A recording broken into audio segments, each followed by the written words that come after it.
just here to give my opinion and carry in. Oh, it's Chris Avalon Unfiltered, bitch.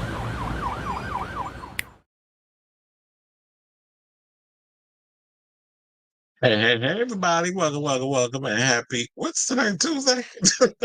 Happy Tuesday, bitches. It's your boy, Chris Avalon, and welcome to a brand new episode of Chris Avalon Unfiltered, the show where we basically talk about all the things going on in pop culture, so anything going on in entertainment, celebrity news, pop culture, anything that's trending, we talk about it on this here show. I was like, what is that on my shirt?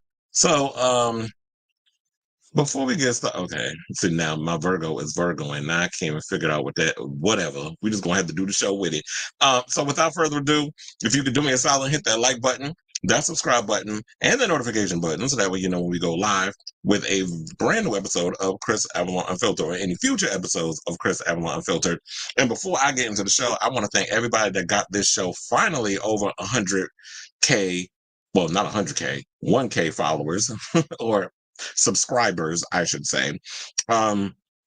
I knew in the back of my mind it was going to come. I didn't know it was going to come quick, but shout out to Victor Gates, because he kept telling me, he was like, oh, you going to make it by the time, like, towards the end of, like, by the end of Pride, around that time. So, like, around 4th of July weekend, it finally happened. And I know, like, with, more people, more money, more people, come more problems. I did see, like, the back and forth with certain things. There were some people that agree with my videos, some people that didn't agree, and that's fine. I encourage differences of opinion on this show. I'm not going to sit up in here and just, like, verbally.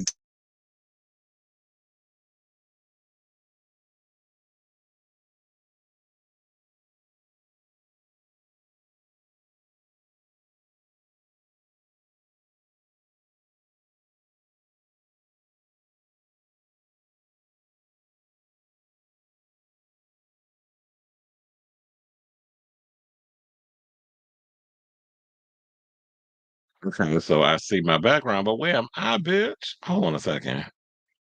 Nope, that's not how you do it. Thank God this happened in the beginning.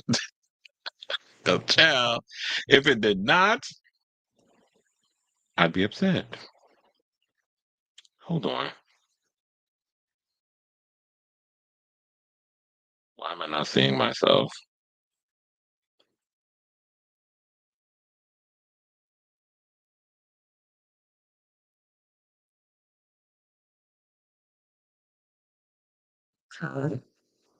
Let's plug you in, unplug you. It works. Why is my camera? I know I got cut off. I don't know what the fuck just happened. Please hold. I've done this before. No, not share the screen, bitch. Now it's like I'm panicking. I can't be doing that.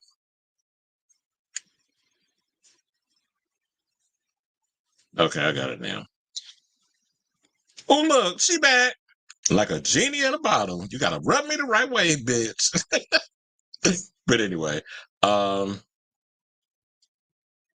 child, it was a mess. I don't know what the hell just happened. Oh, I know what happened. I went to move the wire, and all of a sudden it disconnected my damn camera. I'm like, well, the fuck? But anyway, so I had to go in. I had to make a couple of adjustments. The channel. I mean, the channel was able to get monetized beforehand, and then they asked me to do a couple of other things up in there. Now that I've unlocked more things, now that more people are discovering the channel and all those other stuff. So shout out to all the newbies that have discovered the show, and how this little show that has been flying under the radar is starting to pop up on everybody's algorithm. Because a friend of mine on YouTube, I mean on Facebook or whatever, hit me up and was like, "Oh, look, who's popping up in my top?" I said, "Child, because this big ass mouth, people starting to finally pay attention to it." But anyway, before we get to the topics, and we got a lot of tea to spill today, I'm gonna shout out everybody in the room.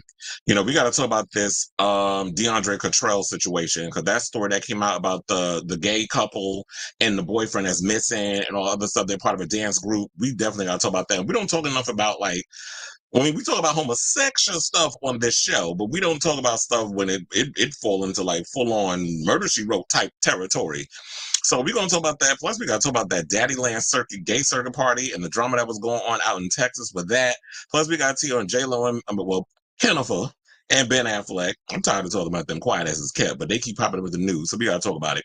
Plus, we gotta talk about this tea about Britney finally dumping that felon, the one that was that's married, according to the wife, because she went in on she went in on Britney. I got the screenshots, and we gonna have to cackle because Britney, sorry, says, I mean, you did sing. Your lyrics was you not that innocent. So, we got to point out you out here being messy and how you have a habit of not closing your legs to marry men. Speaking of closing your legs to marry men, word on the street is Phaedra's negotiating coming back to the Housewives of Atlanta. Shout out to B. Scott for that exclusive story. We're going to talk about it on here. Plus, we got to talk about Busta Bus, who is one of my favorite rappers. But, sir, you wouldn't fall in the same demographic as Method Man. He out here cursing people out at Essence Fest because they was just standing around videoing and not partaking in the situations going on stage. You know, everybody low energy these days. Nobody knows how to really go in and have a good time. So we're going to talk about that. Plus, Nicki Minaj talking about she's thinking about returning to her pop roots. Speaking of music, Kelly Osbourne talking about she regretted quitting the music industry. Colman Domingo is opening up about this Michael Jackson biopic that has become controversial. Phaedra, we already talked about that. Mark Wahlberg, I'm a windmill on his ass because there be certain things about him that rub me the wrong way. But there's a story that came out that, I think I mentioned this in passing on the show about Mark Wahlberg was supposed to be in Brokeback Mountain. So more tea more tea's coming out about it. And apparently he was advised by his priest, them same ones that be out here diddling with children, allegedly, not to do the movie because of the subject matter. Well, I don't know. I guess he didn't want to spit on his hand and put in the man's ass while he was humping him without no condom, because they was using spit back in them days. And we always talk about like bareback and after how you hunching somebody after they just ate a can of beans. Like I don't get that, but we're gonna talk about it. Plus, there is a story, and shout out to Robert because he sent me this story last night. We're going to talk about they're doing a Little Mermaid stage show in Florida, of all places. But the lead, they want Eric and Era to be played by transgender young people. We're going to talk about it. Plus, we're going to talk about, speaking of trans, Amethyst from RuPaul's Drag Race season 14, 15, child, these damn seasons be blurring. I don't remember who's on what. She was on the Sasha Colby season. It was 15. She came out as transgender, and then we're going to talk about Kennedy Davenport revealing that she was dropped from All Stars 9. She said she was an alternate. She revealed that last night on Roscoe's. We got the clip, so we're going to talk about it and how shady that damn episode with her and Plasma was. So, let me hit my banner. Please do me a solid, hit that like button, that subscribe button, that notification bell. I see we have comments. My weekend was good. I was gonna do a show yesterday, and I did tell somebody on Twitter, a couple people, that I was gonna do a show, but I feel like, you know what, with all this stuff going on, the channel growing, me doing so many shows during the week, I realized, without realizing it, that I needed a break. So I took a 3-day weekend because I've been running around doing stuff. Child, I was like a full-on bulldagger this weekend. I was at Home Depot buying stuff and fixing things. But shout out to the lesbians. Then I was like, there was a lot of stuff going on. So I needed a break. It was too damn hot. Like it was literally like 100 degrees yesterday. Oh, I forgot to tell y'all because I went to the movies yesterday. I saw a kill. I forgot to bring up that situation, and I'm gonna talk about it in a second. As I pull up my Instagram because I do want to talk about that movie. I definitely feel like everybody needs to go see that film. It was, like, in my opinion, one of the best action movies of. Wait, why is my shit not showing? I'm annoyed because I posted something on here and it's missing. But anyway, yeah. So I went to go see Kill yesterday. It was a good damn movie. I highly recommend everybody go out and go see. Oh, I know what it was. Oh wait, was that it? No, that wasn't it. It was something else. I pulled up a video because yesterday I was heavily editing my show, So of the old episodes, so y'all can watch like the smaller clips and things. So I've been busy doing that. So I was tired, child. Robertson Building, good morning. Sailor Mermaid, how you doing? How you doing? Spotify has to pay artists and songwriters a lot of coin and a landmark victory, as they should, because Spotify is a hot ass mess. I don't even use Spotify. I told you I only look at them for like podcasts. I said rates they did back in the 80s, but get ready for price hike, of course, because every damn thing is a goddamn price hike. Child, I can't wait to talk about Britney either. Was she? Oh yeah, I think I told about that on the show that there's been rumors circulating that she's thinking about getting back out there to perform because Miss Mama, like Justin Bieber, needs some cointadas. Because y'all heard that what was it? He was it Dubai or not Dubai? Mumbai. That's what it was. Tomato. I know it's not the same shit, but I'm just saying. So he was in Mumbai. He performed for some billionaires for their wedding, and I'm like, why y'all getting mad? First of all, no shade, but a lot of these artists need the money. Y'all sit out here and think because they performing all this other stuff, oh yeah, they're rich, they're wealthy. Sometimes these artists, they need the coin because based off the lifestyles in which they live. And with him being with that succubus, Haley, he needs the $10 million. Especially out here spending 400 grand on a damn ring to put on her fucking finger that she probably gonna wear one time at band camp. And so they say, if you want to be, okay, that's how a lot of these girls be living. If you want to be with me, there's a price to pay, literally and figuratively. I said, yes, honey, may the algo gods pop this channel. Okay. Shout out to the algorithm gods. I need an MF show. A Monday to Friday. You know what? That could be worked out, but you said you need a Monday to Friday show once a month. I may get to that point. But look, once these sponsors and shit start getting, because look, now the channel is eligible for ads and things to pop up in there. So if y'all see an ad pop up, don't get upset, because when the channel starts to grow, that shit comes with the territory. Tea to spill. I might do that. I'm like doing a Monday through Friday show. Well, shit, TGIF ain't on no damn more, so I know the people need a replacement. Not that I want to replace them, because my show was popping long before TGIF, quiet as it's kept, but whatever. Shout out to y'all over there. She sure do have a type. Messy ass men, toxic ass men, which is why she probably gravitated towards that damn toxic ass song.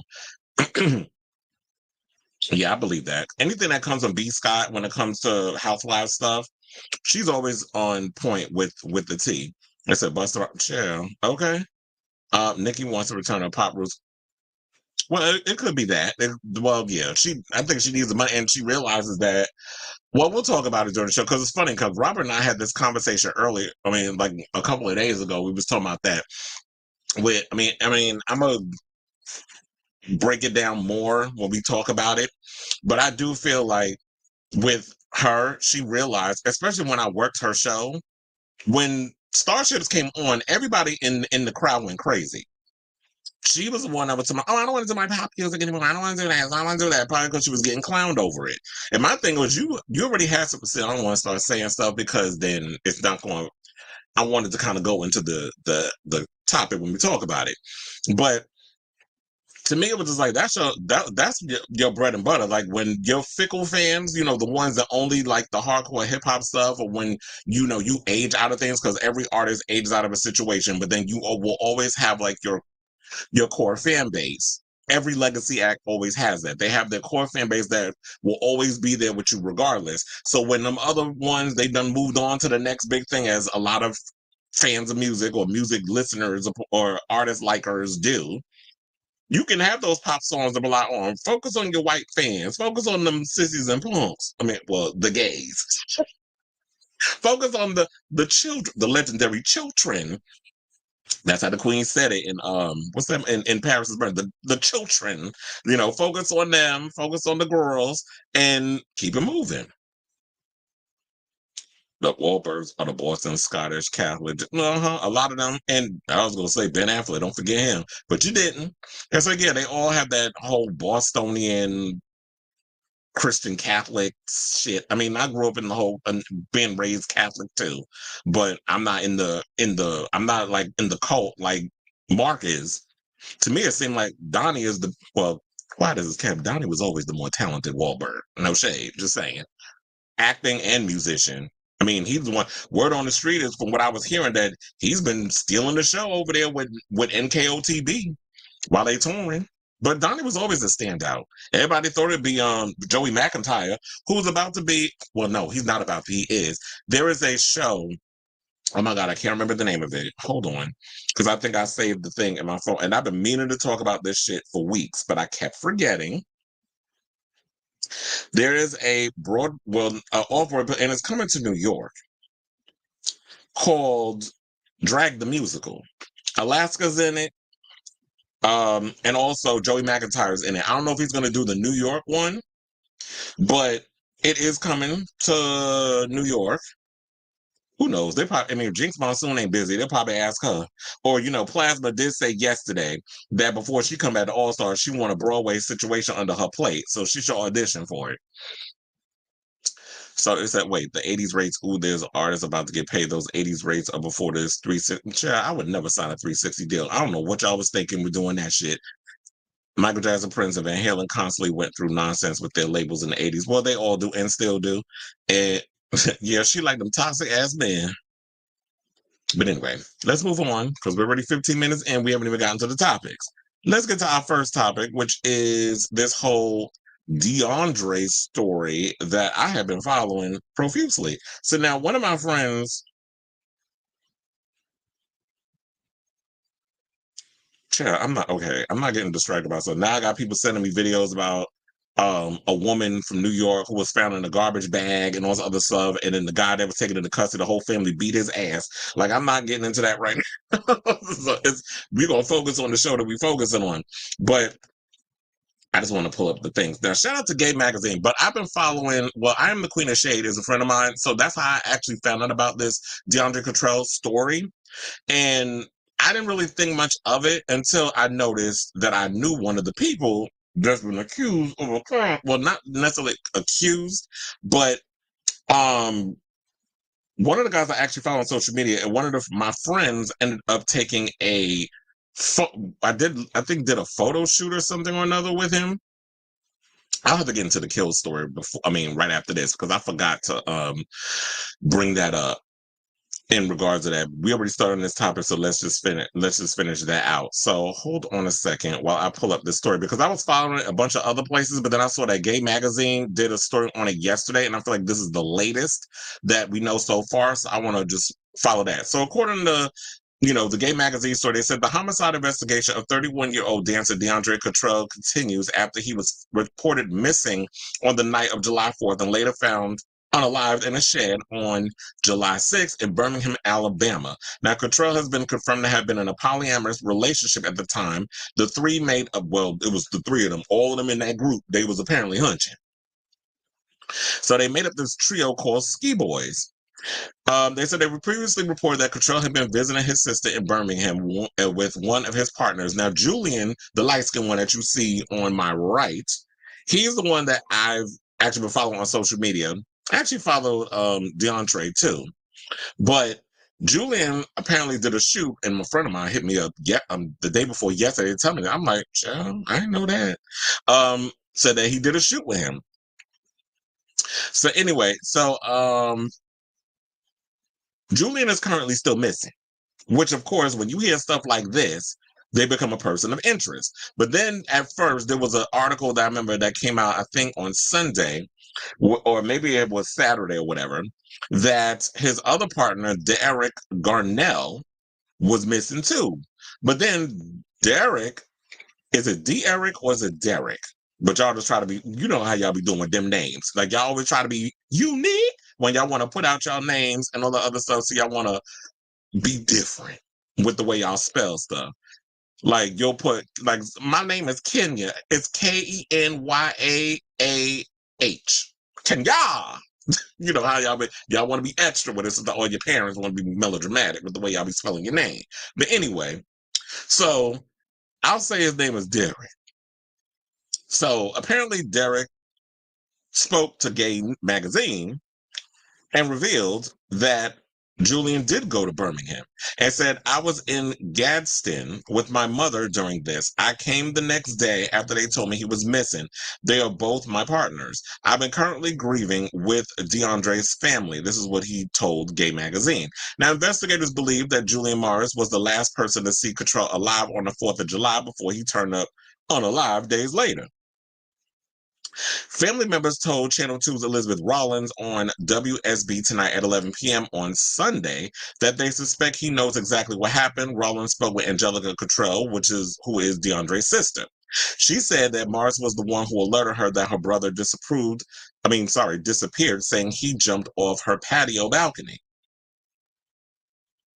He told us that when he jumped, he bounced, got up, and jumped the fence and took off running. While we looked, Julian didn't. This is what she said. At one point, when everybody was searching, Julian had fixed a plate and was sitting there eating, and he looked at me and said, "Oh my God, this food is so good." Probably because he did it. All right, he the gay O.J. Simpson. When you going around putting paws on people, and they ended up, in a situation where he knows more than he's letting on. Because my thing is, if I didn't do it, if I was innocent in this whole situation, I'd have got my ass up and I would have started looking. Even if I did do it, sir, put on Academy Award winning performance. Now, I'm not trying to give ideas to none of these killers, but if you want to convince people that you're not guilty, at least get up and try to put on an Academy Award winning performance. Be like, oh yeah, I'm a search. I'm gonna do like just to throw the scent off you. He didn't even do that. Probably because in many a situations, especially when it comes to same-sex relationships, there's a lot of abuse and jealousy and rage issues with certain people that goes on and stuff. Like we just heard about that baby in a relationship with a man who been putting paws on her, which I'm not surprised. But I mean, by her play these games, get in these situations with certain type of people, and that's what you get. Especially when your whole life thrives on negativity. But not saying necessarily this is what was going on with them, but at the same time, when you hear stuff like this, it's sort of like, okay, y'all were in business together, then y'all decide to have an open relationship with each other, which is fine because quiet as it's kept, a lot of same-sex relationships, there's always, and they're young too. So there's always going to be a situation where sometimes you're going to have people who are just like, okay, we're a couple, but we want to invite someone else in and make it work. And some people do. Some people will have jealousy issues. And you can't get in them type of relationships if that's what you're going to bring. Like, you really have to be of a strong mind and not have jealousy issues. So they also said that Julian knows everything, and he made a point to keep reminding me throughout his rants that he was a Marine. This is what Deundray's sister wound up telling the media. So they said Morris is no longer answering calls. Birmingham PD is currently offering a $5,000 reward for information leading to an arrest. So this is the latest that's been going on with this. I sincerely hope that, they're able to find him in this situation so that way he can answer some questions. And I've been seeing like a couple of people that I know have been putting some stuff out there in regards of, whether or not they've been, this is them, in case y'all never seen them, this is them performing. One of my friends went and said, don't Julian look like he kind of offbeat with the choreography? I was like, some of them girls don't, they cute or whatever, but the rhythm be rhythming sometimes. So I feel this is same. I say it's cute or whatever, and I like, when the boys be out here getting all sexual and scandalous with the outfits and showing out, give me body. But yeah, here's this is the one I want to show y'all. So this is my friend I'm the Queen of Shade. I saw that on her page. So Derek did send a tribute and basically said, and they said they were together for 14 years, but I don't know if that's how long they were together, or it was that they just known each other for that long time, and then I don't know what date they decided to make it a throuple. So he said, "R.I.H. my beautiful angel. The first day I met you, I knew that you were my person. Our bond stayed strong, and no one could test that. You pushed me to become a better man by teaching me things that I never learned when growing up. We were each other's yin and yang. I was crazy energetic spirit while you complimented me with your suave, chill vibes. We matched each other. We watched each other grow from little boys to handsome grown men. We stood 14 years strong. We graduated together. We started our lives in Atlanta together. You and I built the hottest guy group here in Atlanta from the bottom up, from doing TikToks to the street to dancing on main stages in all the major cities. Our next goal this year was to book our first international gig, but God had other plans. So it goes on and on and on, with the conversation. And that was a cute little tribute. But if they saying that, if Derek and DeAndre knew each other since they were kids and built this thing together, to me it seemed like Julian was just brought in, and who knows, maybe there was some stuff behind the scenes where it's like, because when you have people that build something, you want to invite other people into the situation. Some people get big for their britches, or some people turn out to be like an Al Reynolds, and you know the type. Some of y'all, in no shade, I know I'm light skinned, but I can talk about my own complexion.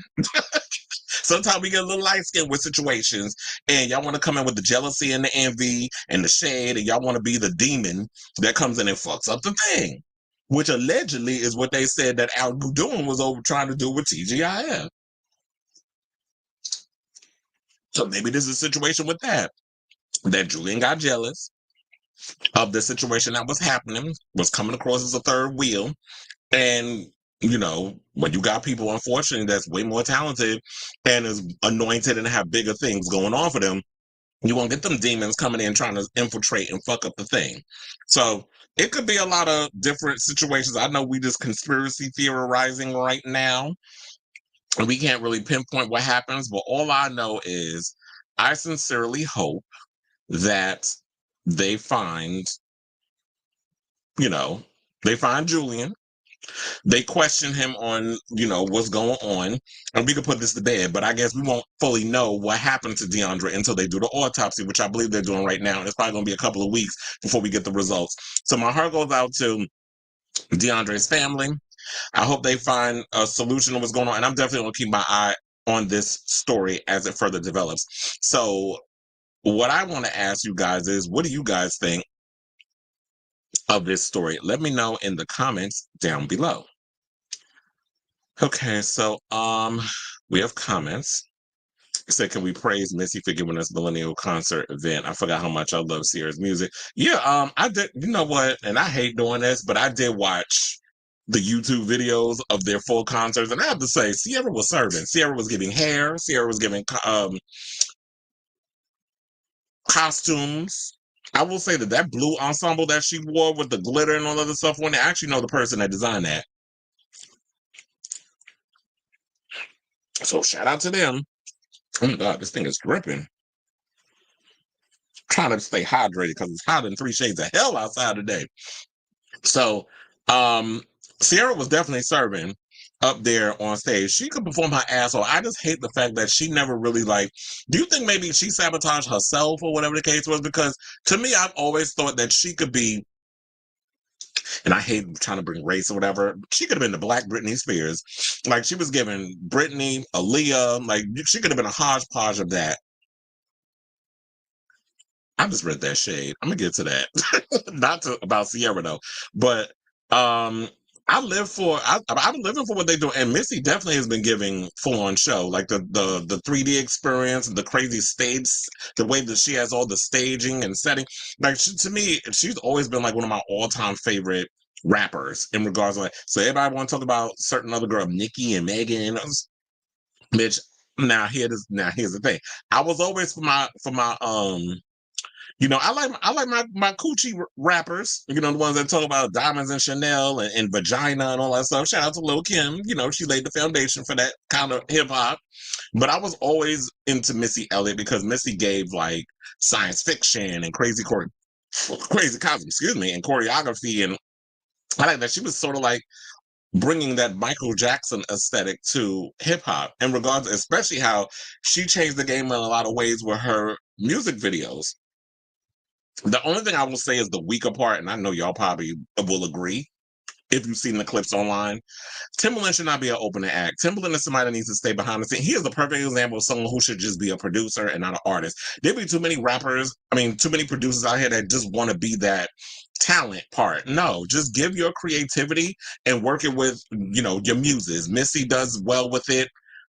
Back when your beats was actually doing what needed to be done, Justin Timberlake, latched onto that and made it work. And when Aaliyah was with us, she was able to kind of take that sound and really usher it into the mainstream. But Timbaland as an artist, no, he was whack as a rapper. He had no kind of stage presence when I was sitting up there looking at him on stage. Like, he ain't know what the hell he was doing or had no kind of sense of what he needed to be doing. So he was a mess. I had to fast forward through his stuff. I'm like, can we just get to Sierra? And Busta always going to deliver, because to me, Busta and Missy go hand in hand in regards to the type of rap that they bring. So that's why I've always been a fan of theirs. But Timbaland, stick to the rivers and the lakes that you used to, and that's behind the damn scenes, sir. It said the light skin and pretty and messy. Polyamory is not the business. This is too dangerous. Yeah, that's what I said. That's why I don't understand. Like, the whole point of being in a polyamorous relationship, and I know that there are people that probably have jealousy moments. You really have to be willing to be in that type of situation.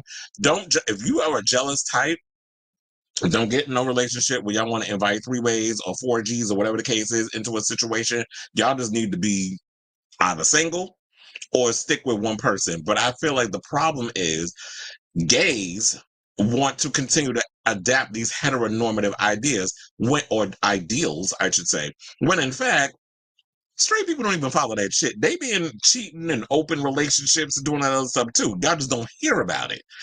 And the thing with same-sex relationships, y'all always trying to jump into trying to be like them people over there. Child, can I tell you, I was watching an old episode of Ricky Lake this morning. It was on YouTube. YouTube was showing old videos of, like, it was a full episode. It wasn't a clip or nothing. I posted on my Facebook, actually.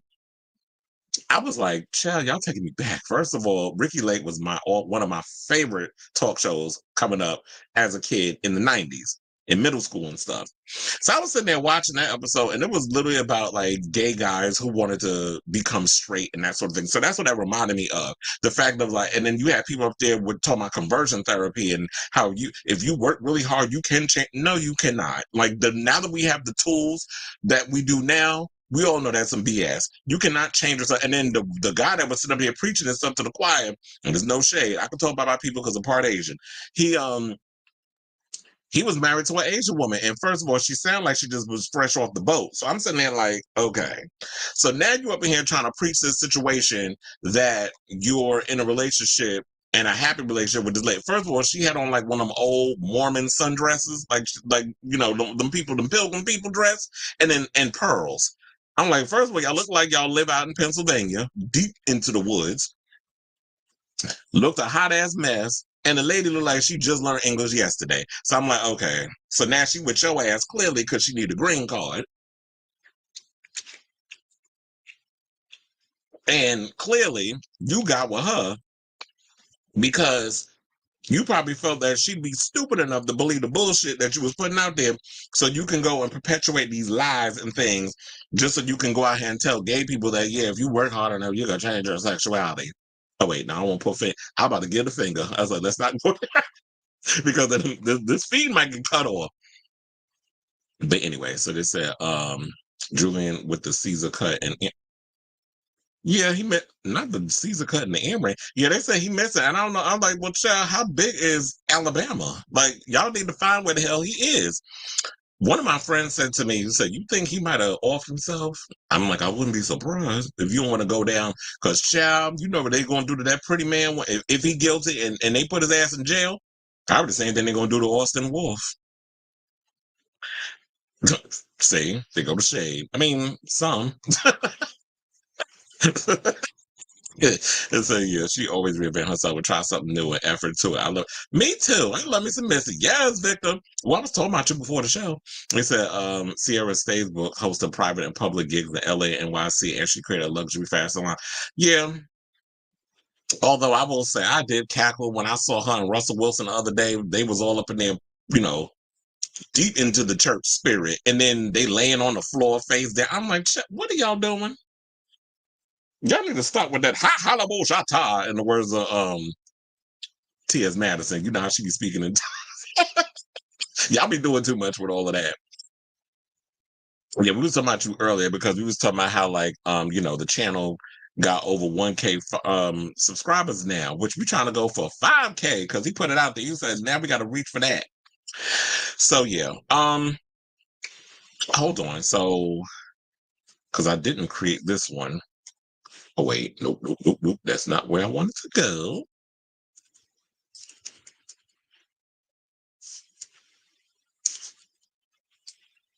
Yeah, because I was like, and I was almost on time too.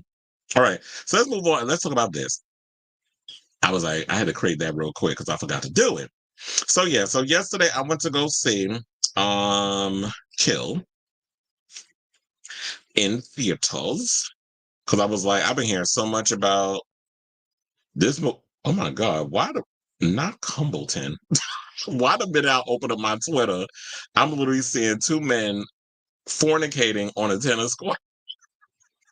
We get off of that. Chill, that is the best. See, this is why I hate opening up Twitter because now then I come across this stuff. And then I'll be out here clutching my pearls. But anyway, so yeah, I went to go see. So anyway, I went to go see Kill yesterday. And if you like movies like The Raid and all that other stuff, I love like that real brutal action movie type stuff. And it definitely gave me my life. So I want to pull this up real quick because I posted my review on my Instagram. And I don't know if I could say, oh wait, they don't have the whole thing. So I'm going to have to go to my page and actually read it. So what I wrote was, because I had to write this immediately as soon as I came out the theater. So I wrote, Kill is easily by far the best action movie of 2024 and might be my new favorite action movie of all time. Similar nonstop action to John Wick, and I put John Wick director Chad Stahelski is producing an American remake, by the way, but the fights are even more brutal and ruthless with a revenge story that gets deeply personal due to an all-time best villain played by Raghav Joyal. If I'm butchered his name, I apologize. There were multiple times in this movie my fist went flying in my mouth with me whispering, holy shit. And I did have a lot. When I watch a lot of these movies, I be saying, like, I be wanting an oh shit moment. Trust and believe there's plenty. Because, an oh shit moment definitely takes me over the edge. So now, while I wasn't here for the train band, as a social commentary around the actions made me empathize with why they were doing what they were doing. That doesn't mean I wasn't here for Amrit, that's played by the lead character that you can see in the photo, taking them out like the Terminator. And literally during a certain sequence, and I don't want to spoil it, there's because when it comes to certain situations, there has to be a moment in the film where there's a stake that takes you over the edge, where it's just like you black out and you're just like, okay, now I'm gonna have to fuck everybody up. So there's a moment in the movie that he actually does that. And when he goes off, when I tell you I was not ready for some of the scenes in there, like when he picked one dude up and slammed his head first into the toilet, I was like, the fuck? And then it was like another scene where this guy got like a nail in the head and well, I can't, wait, let me stop because I don't want to give away too much. But some of the fight sequences, some of the kills, I'm like, who came up? Where did y'all, first of all, I love you. Number two, I'm like, where did y'all come up with this stuff? Only because of that. I'm like, y'all were really creative with some of the kills me. And some shit I was like, I would have never thought that. So the kills in there, it was literally over the top. Like if you like horror, if you like stuff like that, if you like real brutal, gory action fight stuff, because I be wanting that. But I be feeling like a lot of times our action movies in America borderline on the cartoonish. I even like some of the John Wick stuff, but at times it's like, yeah, John Wick, y'all do get a little cartoonish in a lot of the way y'all fight. And what I love about the lead character, his name is Amrit. He gets beat up too. Like he takes lickings, he gets knocked out, he gets dragged across the room, across the floor with a chain wrapped around his neck. Like there's a lot of brutal scenes. He gets stabbed, there's a lot of stuff that goes on this film when he got fucked up. But because he was going through the 7 rings of hell because of a certain situation that happens in the film, you totally feel like you're rooting for him throughout. And then I will even say this, and normally we always have to make our villains black and white. There were shades of gray in this. I felt I even felt for the villains and why they were doing what they were doing, why they were robbing the train, why they was robbing them people. And it had a lot of social commentary stuff in there. You know, some of these uppity white folks, you know, the ones that are just fucking bigots, y'all will call it woke. But if it means that you're aware of people who are going through shit where it's like you have the haves versus the have-nots, and the have-nots have to take desperate measures just so that way they can survive in a world riddled with poverty, then I'll take that over what y'all want to weaponize and call wokeness. You know, oh well, people whining and complaining about shit, but y'all in the same boat too. Why does this cap? A lot of you white people out here windmilling over this shit because y'all want to be middle, you know, ruffle and wallow in your racism. Y'all ain't that high on coins either. So y'all can relate to this shit too. But because there's people of color at the helm, y'all don't want to see it. So what I did say at the end, so at the end of the day, you know, while we're getting the English language remake of this film, which, like I said, Chad Stahelski, who directed all of the John Wick movies, 1 through 4, and he's about to direct a Highlander remake with Henry Cavill. That's why he's going to be busy. He's not going to have time to direct this movie. But I think it was good. Why don't you hire the guy that directed this film to direct the American version? I'm sure that it would work, definitely. First of all, the edits in the film were crazy. The way that they were just like closed in so tightly with how they do that fight choreography on such a tight-knit train with so many damn people on it. So bring the original director to come on and make this film. I would love to see that. As far as like actors who could play them, like I said, maybe you could put Dev Patel up in there, or I don't know who would be. I mean, if y'all know anybody who would make like a good person to bring to this film, I'd definitely drop it down in the comments.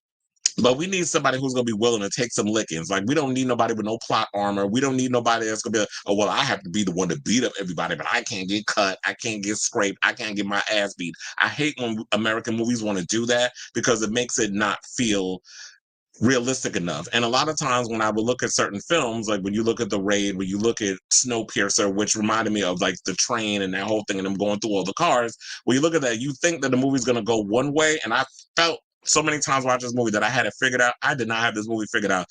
Whenever I would think I would have it figured out, it would go a completely different direction. When there would be certain character arcs, and I'm like, okay, they're gonna survive or they're gonna make it. You know, shit, what happened? I'm like, the fuck? Like it gave me. I felt kind of like defeated watching this movie, similar to the 4th episode of House of the Damn Dragon, and I'm still upset over that episode.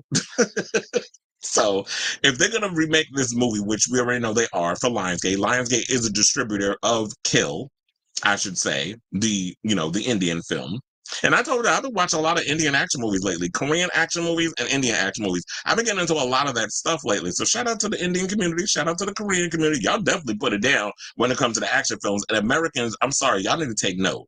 Enough with this cartoonish Fast and the Furious BS that y'all been putting out, because I'm sick of it. And I feel like American audiences are sick of it too, which is why we see y'all box office depleting every time y'all put out a sequel.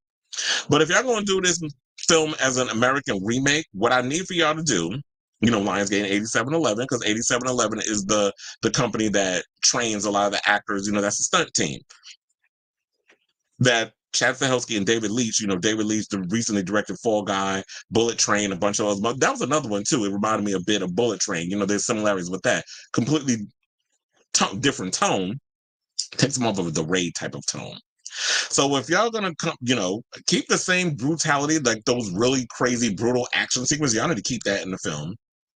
And the emotional stakes. So when you look at the villain, when you look at all the characters that's in that film, even if you have to focus on 5 or 6 of the villains, whatever the case is, we need to feel that empathy for them. We need to understand, like, okay, so when Amrit goes around and starts killing people in the film, the villains, that side that they show in the film, and this is not really a spoiler, like you literally see like some of the people who Amrit had killed, some of their family members or friends or people that they know that were killed by him, how they were sad and didn't understand. Like, it's like, yeah, we're doing this for a specific reason, but yeah, I lost a brother, I lost my father, I lost this person at the hands of the hero, and how they feel. We don't see enough of that in action movies. So I really want them to, excuse me, incorporate that in there and not make it like, well, we have to have the hero to take everybody out. And we just like, okay, these are just expendable ass people. We just keep it moving. You want the audience to kind of feel for and understand both sides. To me, that makes for an interesting film rather than, okay, the hero just has to plow through all these people like a bowling ball, and there are a bunch of pins, and he's just taking them out. So I like the emotional aspect of this film. And in my opinion, this is an absolute must watch for any action movie fan and perhaps any movie person in general. That's how good this damn movie is. So, some of the, I thought the scene with, what's his name? With there's a scene, I don't know if y'all seen Monkey Man, the scene where he basically takes the knife and then he's fighting in the elevator, Dev Patel, where he's in the elevator and then he actually pushes the knife into the guy's throat with his teeth. If you thought that was bad, that was tame compared to some of the stuff I've seen in this damn movie. And I have to say, I don't know the actor's name, but the actor that played Amrit, I'm like, he is gorgeous. First of all, and then there's a scene where he's like wrapping up, like cleaning up his bandages. I think he used like cologne. I'm like, I know that burn. But there's a scene where he takes his shirt off. I'm like, ooh, look at that body. Look at that body. Look at that body. Don't I look sexy? Don't I look sexy? I wish I had that, but yeah, he was fucking people up in this damn movie. So I say all this to say, if y'all have a chance, definitely go see this film. I mean, try to find a theater. I wanted to go. I was like, please let it be at the regular theater I go to, which is Lincoln Square. They didn't have it there, so I had to go to 34th Street and go see it. The Lowe's over there. It was cute or whatever. It was like maybe 6 people in there, but I understand it's a small little indie, film. There is subtitles, so you got to read. I know a lot of Americans have a problem with foreign films or whatever. I like foreign films. I don't mind foreign films, so I was going to watch it. So I don't know. Maybe they'll dub it when it ends up on Netflix down the road, as they normally do with certain films, because a lot of people are too damn lazy. Or maybe it is, people dyslexic, people have a hard time reading, so I get it. So I'm not going to clown people too much that kind of thumb their nose at foreign films.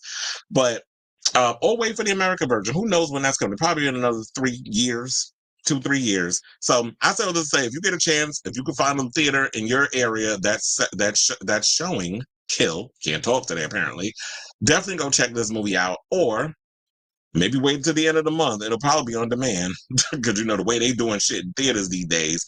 Like when Monkey Man came out, 2 weeks after I went to go see the damn film, it was already available on Prime Video to rent or buy. So if you get a chance, definitely I highly recommend this movie. If you love action films, definitely go check this film out. So if you have seen Monkey Man, if you definitely have seen Kill, because I'm sitting there thinking, same concept. You see 2 Indian actors, crazy action sequences. This film did have way more action in it than Monkey Man, I guess because of the budget or whatever the case was, and all the problems that Dev had against it. But if you like nonstop action, and if you love films like The Raid and things of that nature, definitely check this film out. I highly recommend it. But if you have seen it, let me know in your comments down below of your thoughts, because I'm curious to hear about it, especially as an action movie fan. Okay, so we have comments. It said, I will tell all my sugar daddies. Well, can you send them my way, because I need me one shit. I'm tired of being out here. See, this is why I regret listening to my mother, because I've had many opportunities to have like somebody older follow me around or whatever, or older men take care of me. But I was like I'm an independent, my independent woman bag. I can take care of myself. I don't need no man. Now I'm at the age where it's like, well, damn, I guess it's too late for me to get a sugar daddy. Because I am what? Sickening. That's from Shangela. I was like, I don't have a sugar daddy. If I had a sugar daddy, I would give my sugar daddy because I don't want. But anyway, yes, I definitely need, the more the merrier. The link to what? I am confusion. What are we talking about? It's in the link. Okay, so while you post that in, speaking of sugar daddies, let's talk about a couple of daddies like Daddyland and all the drama surrounding that situation. Because there was a situation that came out over the weekend that there was a Daddyland festival situation that went down in Texas, and how a bunch of gays were left out on the street because apparently there was some homophobia that transpired. And I've been hearing conflicting reports. So I had a friend, the same one that sent me the information, leaked to me the tea about Madonna that I knew before everybody else, about her performing at another Land concert called Ladyland. Now we talking about Daddyland. he sent me this. So I'm gonna read the Reddit thing that he sent me. And then we're gonna get to the story that came out from Out in the Advocate on what was happening. So they said a hotel in Texas for Daddyland has been accused of homophobia after abruptly canceled a hotel block full of gays, leaving them on the street. Now, gays quickly took to social media to accuse the hotel of possible homophobia. Others were quick to add, of course, it's Texas, mindless type comments. However, when you looked at the comment section, people familiar with the hotel incident are reporting that Daddyland attendees had basically turned the hotel into a meth orgy and were acting disgusting and leaving syringes all over the place. One attendee was discovered by hotel staff completely passed out. Others familiar with the hotel pointed out that the hotel was not homophobic and had a history of hosting AIDS galas and other gay events. Well, the article that I did read from the Advocate, they did state that they've had events there before, but the problem was there was a sorority that was going on, and they were complaining because they didn't like some of the attire that the men was wearing. But if you're going to be doing like a Daddyland festival, clearly based off the picture that y'all see that I have up, this is what you're going to see the men wearing. You're going to see them in their leather gear. You're going to see them half naked. If you ever been to Fire Island, which I went last week, man, I've been going there for like over 2 decades. And shout out to Sailor Mermaid. You know, we both went last week on July 4th, which I don't know if I'm gonna probably do that. I'm gonna wait down the road and go like at a time where there's less people, but it was a lot of nakedness, a lot of people half naked, and that's what but you could do that there because the Fire Island is for, our community. Whereas this is Texas. This ain't Texas. No, but this was Texas, which I'm like, why would y'all host it there? Because Texas, the way that y'all operate in regards to how conservative y'all be trying to be, and I don't feel like they're necessarily for the community. Isn't Greg Abbott y'all, Meals on Wheels, that crippled bastard? Isn't he the one that's y'all governor, the one that like sending people, taking all the migrants from Texas and shipping them down here to New York? And then we got Mayor Adams. We got a black man getting his ass beat by a bunch of cops, getting punched in the face, and he's worrying about pushing some shit about pushing a garbage can down the end of a driveway and telling people, oh, we're going to do something revolutionary. People are going to put their garbage in garbage cans. I'm like, sir, people have been putting garbage in garbage cans since before speech replaced sign language. Why is this your situation that you're worried about? Well, you should be worrying about the things that's going on here. So in the rest of the article, it says that, so let me take this opportunity to give some advice to all the people posting lately about, aren't you worried about the rise in homophobia lately due to these terrible conservatives? First of all, I don't know where the hell y'all been. There's been a rise in conservatism coming down on the LGBTQIA plus community for eons. It has not just started in the past couple of weeks, like this whole Project 2025. Project 2025, they didn't just pull this out their ass last week. This has been brewing for a while. I've been talking a lot about what's been going on in politics for a while. It's just now more people are starting to get unplugged from the matrix and are starting to realize what's going on. Hence why the orange wide back turd known as Trump is all of a sudden trying to distance himself from Project 2025 when we all know he is very much aware of this whole 20. So don't be fooled. So anyway, so they said that one of the edits, they said that there's a comment below from someone claiming to be an organizer. And then one person also said, I'm not a conservative and I think sex and drugs party is fine if people are respectful of the hotel workers and other guests. Don't let it spill out of private spaces. And that's what I'll say too. If you're going to sit up in here and do your Tina, I know a girl named Tina, and Tina was always fun. If you're going to do your Tina or whatever the case is, then go ahead and do it. There's a lot of girls up in here that be sucking on the glass pipe. I was never one of those. I could never understand, and I could never get into the whole, I could not be a board certified preacher at the altar of Methodists. I could not be a Methodist girl. Hence, caps on METH. I could never be that. If that's what you want to do, that's cute or whatever. However, and once that stuff starts spilling out into spaces that it messes it up for other people, I guess is when it comes to be a problem. So before we get to the actual article from, that the politically correct article that, Advocate and all the gay trades are putting out, another person put on, this is the article that a friend of mine sent me from Reddit. So this person says, so I actually helped organize the event and I pulled out of it as of Pride of this year. The promoter of the hotel was being contacted by the sales guy who booked our events every year and he could not reach him on May 1st. The promoter somehow or for some reason went dark and no one can reach him, and we were supposed to be starting our marketing campaign for the event even though it was late.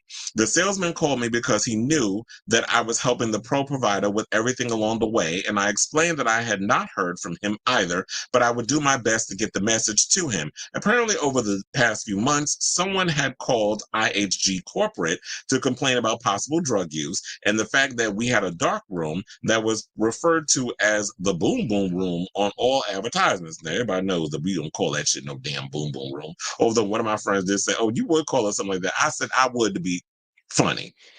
But you know, the gays, we call stuff a back room, a dark room. That's basically what we refer to as, because we know what that is.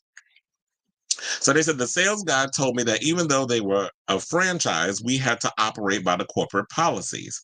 At that point, I had tried several times to contact the promoter via text, via WhatsApp, via Instagram, via Facebook, and via email with no response. When I eventually did talk to him 3 weeks later, he claimed that someone hacked his phone and that he had to get a new one. But we all know it doesn't take 3 weeks to get a new phone. Damn sure it don't. Because as soon as I lose my phone or whatever the case is, because I can't live without my damn phone. My phone is my life. So if there was anything that goes on, unfortunately, because this is the world we live in, welcome to the digital age. So if that was to happen to me, my ass would have immediately jumped in on, the train, because it's New York, and I would have went down to the Apple store and got me a new phone. Because I ain't going through T-Mobile no more. Y'all a bunch of damn scam artists over there. And that's no shade. I'm just saying. So they said this week when the event started, several people were told that staff would be randomly checking in on the parties just to report back. And apparently after a few random check-ins, they decided that there were things going on in the hotel, such as sex and drugs, and that they could not allow. There was no room full of needles or anything like that. I believe that maybe a few Trimix needles have been found. Now, if those who don't know what Trimix is, that's what a lot of adult entertainers use. And I think also a lot of people use if you got like erectile dysfunction. So, and I feel like that is the most painful thing that you could do. That's like when people start shooting needles in their dick to help keep their dick hard. First of all, I could not. That's like ill. First of all, I love my penis too much to do that kind of thing. And I don't want my meat turning purple. Because I remember back in the day, there was a lot of porn stars that would talk about how they would use Trimix. I was like, I think there was people using that a lot with the Michael Lucas films or whatever. I think that's how I first heard about it.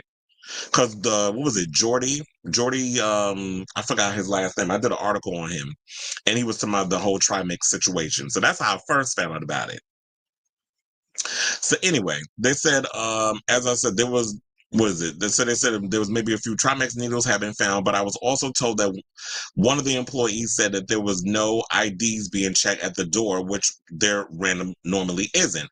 And the hotel was the one providing the bar, and they could not assume liability for any of these things that were going on. So the hotel was not being homophobic or doing anything against our group. They host events for us all the time, which was also, I should say, was reiterated in the Advocate article that I read, that they have done events with them before.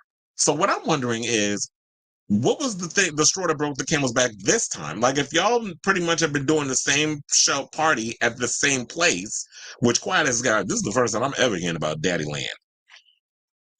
But if this was going on before, then how come all of a sudden this year is like they didn't have everything in order? Because if y'all were doing it years prior, shouldn't y'all have the situation about ID checks and no shade? But then even if you have people at renting out your hotels and stuff, the gays are always gonna have a situation where they're gonna turn they room that they rent out into like one big CD, come down, or they're gonna turn into their own dark room where they're gonna have multiple people coming in and out of rooms, clapping them cheeks or getting some ass or whatever you want to call it. So that just happens, and that doesn't just only happen at places like Daddyland. This happens all the time. When we hear about, all these other events that goes on with the gays, like what is it, IML, when we hear about or MAL, I should say, or anything that got to do with like these gay festival situations that goes on, circuit parties, whatever, and y'all have people in the hotels. We hear these stories going on all the time. So they said that most of the people who have worked at this promoter in the past know that he has a bad habit of losing his cool and has a bad habit of believing he owns and is entitled to certain DJs because he feels like he has elevated them by giving them gigs in the past. You can Google his history with an DJ named GSP, which caused him to be in the name of the promoter they talking about is his name is Urson. Because one of my friends did send me the message to my Urson's a mess. So I'm inclined to believe him because he works in a lot of these spaces. And like I said, he was the one that told me the Madonna tea, which came out actually weeks before the whole Ladyland thing happened. So they said that he was recently banned from having events at Eagle Wilton Manors, and in Dallas, it's very hard for him to find any venues that we want to work with him at this point. So they said that, yeah, you can Google his history with a DJ named GSP, which caused him to be shunned by many. There were accusations of him owing the hotel money, which were 100% unclear, and actually it is defense. I will say that I've never seen him skip out on a bill. Although I did have somebody in my comments said that Austin Wolf skipped out on paying a bill from someone that was in the comments. But this ain't about Austin Wolf. It just reminded me of that was some tea that somebody spilled. One of the promoter friends posted that there was a naked person in the lobby, which is a made-up story to try to draw attention away from all the other things that were being said. In the end, he somehow worked things out, but I will say I don't think kicking the attendees out was the right decision, but canceling the events inside the hotel they were doing for their own protection. And then he went on to finally say this. So yeah, the guy's name is Urson that they told about is the one who was a mess, that he's been kicked out of a lot of the cities. But the person that wrote the story went on to finish this and saying this, said, I pulled out of the Pride event because he literally screamed in my face in front of everyone at the party for about 3 minutes because I gave an international DJ and her husband a +1 for the event. And he claims that he did not say it was okay, but they were people that were always on our list every other event. Later that night, he also accused our staffing service, which is a small LGBT business in Dallas, of stealing from him because they let in other people for free who were normally on the list. His attitude is what caused this city and venues to turn on him. Daddyland wouldn't survive here another year, but we don't need it. Attendance took a massive drop this year in comparison to previous years. The pool party at the hotel literally had 12 attendees. Child. But yeah, so with that being said, now, we have the thing where they said that Alpha Kappa Alpha sorority members were also in town for their, national convention, had an issue because the women had a issue with the attire. The hotel's owner, Terry Tognazzini, told the Advocate that the eviction was a response to complaints from AKA members who were uncomfortable with the attire and behavior of Daddyland attendees. Tognazzini said his decision was driven by a need to protect the hotel's reputation and maintain a comfortable environment for all guests, saying that we have rules here for clothes and they're supposed to wear their clothes and they didn't wear their clothes. Well, here's the thing. If y'all don't have this problem, where y'all don't want to have, where it's got to be clothing optional, then I feel like at this point, what y'all need to do is have it somewhere else. Do it in Palm Springs, do it in LA, do it in, it's hot in New York during the summer. Find a place to do it out here. But like it was said from the Reddit feed, that maybe what it is that this person has a bad reputation. Urson got allegedly, I don't know the man, but according to the stories, Urson Winokur is his name, because I pulled up his statement over on Facebook, which please hold as I share y'all that so you can see it there. So with that being said, if he has a reputation for not being a well-rounded promoter, that he's messy, whatever the case is, he might have a problem trying to find a spot in New York. Especially, I guess, when you're from Texas. But to me, Texas basically leaning on, red. I'm not surprised that something like this would happen, that they would put a bunch of damn uppity AKAs, because, you sorority people, a lot of y'all, because y'all was in pledge and fraternities and sororities, be acting like y'all better than every damn body. Some of you, not all of you. But a lot of y'all be walking around like y'all bougie, bold, bad, and bougie. When y'all probably, a lot of y'all be doing freaky shit behind the scenes. But Daddyland has released a statement and said the host hotel has advised Daddyland Festival Dallas 2024 due to complaints by guests not part of the festival. They will be canceling the remaining events during negotiations to rectify the situation and offering to place extra security and make more accommodation to the guests. Staying in the hotel ownership became outwardly disrespectful to the team, its party guests, and parts of the community.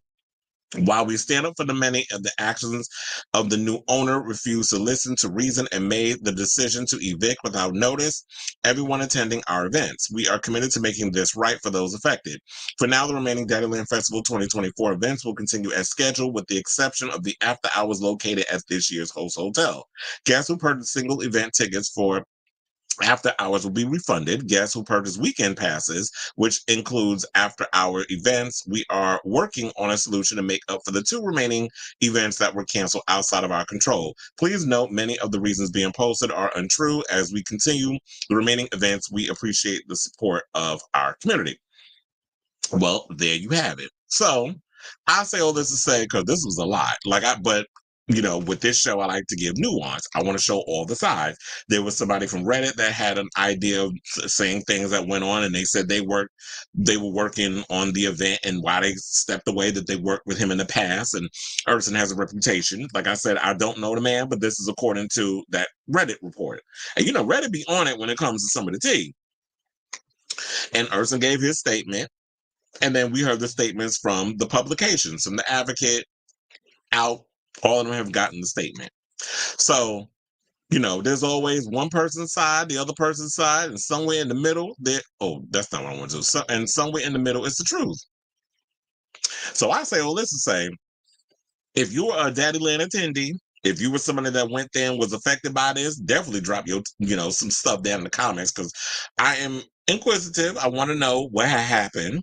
And, because, when it comes to people running the event, you're going to get basically what they're going to say, the PC, whatever the case is, put blame on other things, not, and then try to disregard their own reputation. They're not going to tell you the whole full situation. They're going to try to be all PC about it. But if you've been affected by this situation, if you know somebody that's been affected by this situation, definitely let me know what you thoughts on this topic down below. Okay, so now we have comments as I close all these damn windows for this topic. Okay.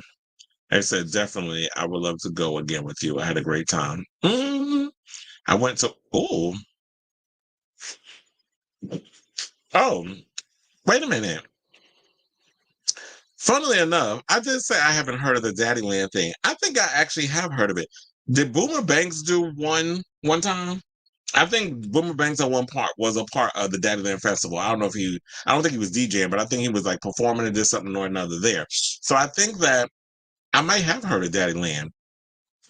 Because it kind of sounds familiar, but I think that I think they do like it's like an annual thing. So I might have heard about it. But I agree with you that it should have been held in New York, San Francisco, or LA. Like you can't do a daddy like these type of festivals in these little middle America or these places like a Texas, Arizona, or like a Florida or something or another. Like I don't understand how y'all. I understand like y'all out here trying to fight the good fight, but when you got bigots like Greg Abbott and you got bigots like Ron DeSantis in power and running a lot of these places, you're gonna have your issues, and then a lot of times they're gonna put the conservatives over some of the stuff we're gonna do. We got to fight back, but Katy Perry went back to looking like a pimp. Nobody cares about her. It's like she's trying so hard to find her way in this industry right now because she's being clowned. Her era of running pop music is over. people ain't really out here windmilling for her anymore. So she's trying to find her way in this whole musical landscape. And to me, based off the clip that I heard, the clips I've heard of her new single's trash. Kesha is the one who's really, giving us what needs to be given. And to me, Kesha was smart with her new single, which is it's got that old school Kesha sound without her having to go to Dr. Luke to get it. So she basically, like, she found producers that can give her that old Kesha vibe, that old Kesha sound. And there's plenty of producers out here who can give you that. But Katie, to me, I feel like she ain't all the way right upstairs. So she thought, oh, by pulling all these big wigs and pulling out the big guns and spending all this, or probably half, one season's budget of American Idol, they was paying her $25 million. So knowing her, she probably spent half of that just to get all these producers and pay them because, they are not cheap. And she thinking they was going to give her a hit and nobody cares. She doesn't fit in this current landscape. She should just become a legacy act, just keep doing residencies and keep it moving.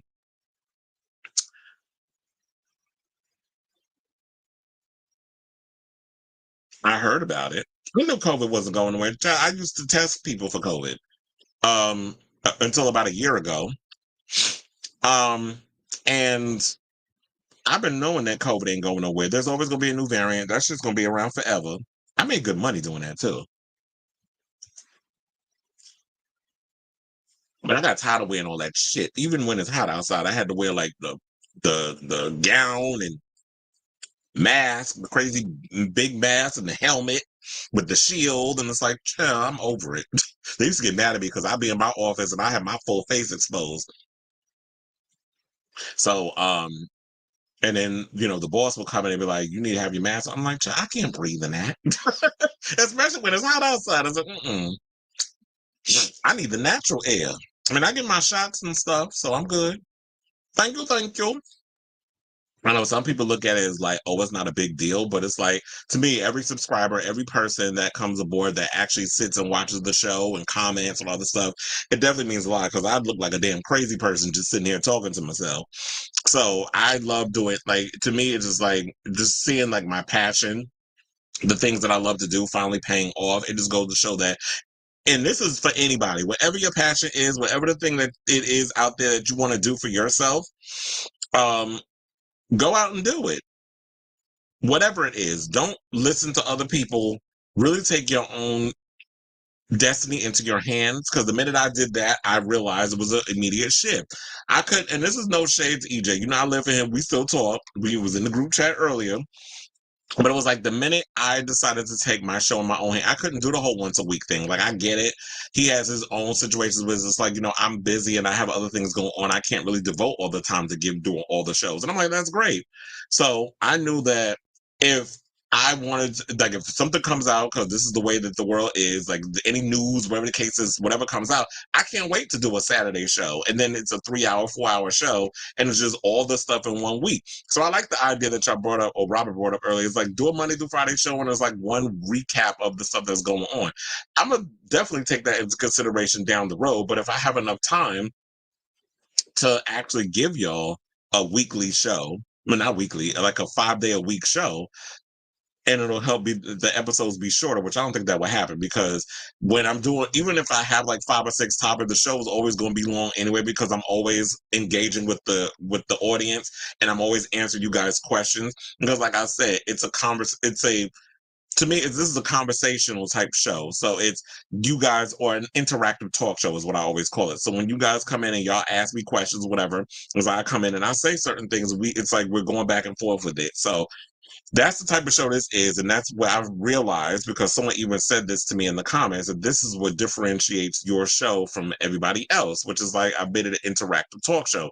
And then I was going to say, it's kind of like just happened that way. But like, if there's any, so to wrap all this up, so we can move on with the show.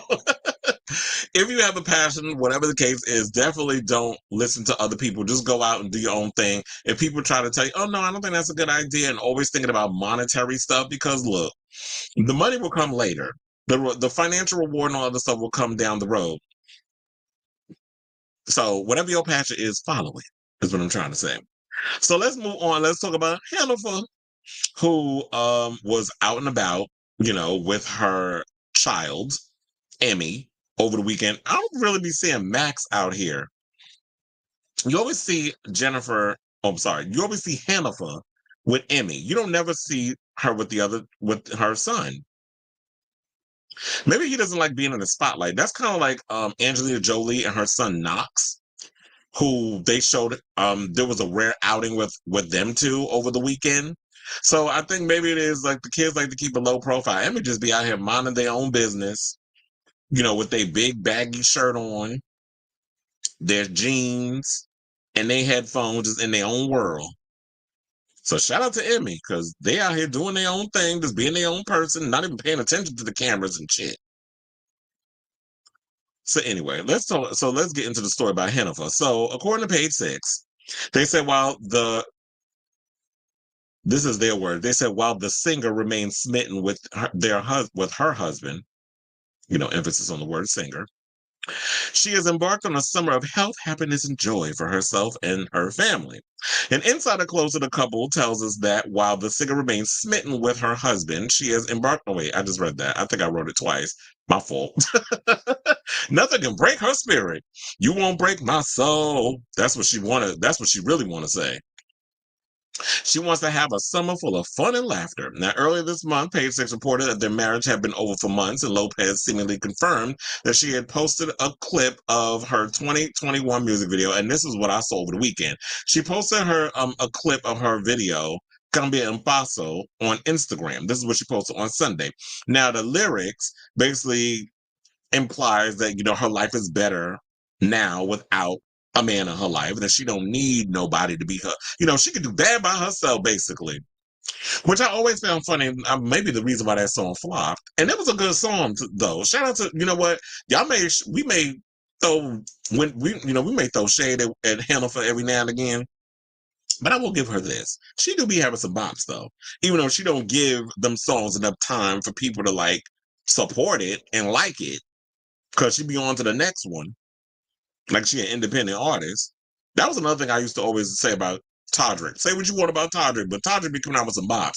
But like a week after he released that single, he got the new single and video out for the next track. I'm like, well, damn, can I just get used to this one first?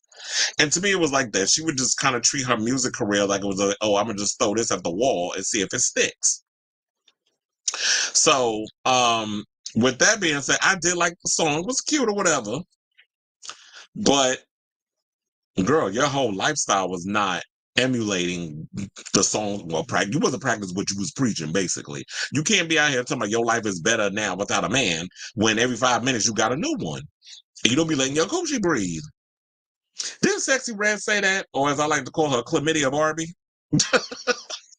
She was like, let your coochie breathe. But anyway, so it said Lopez then asserts he doesn't deserve to have her in his arms. That's like what the lyrics and stuff of the song is, when you translate it from Espanol into Inglés.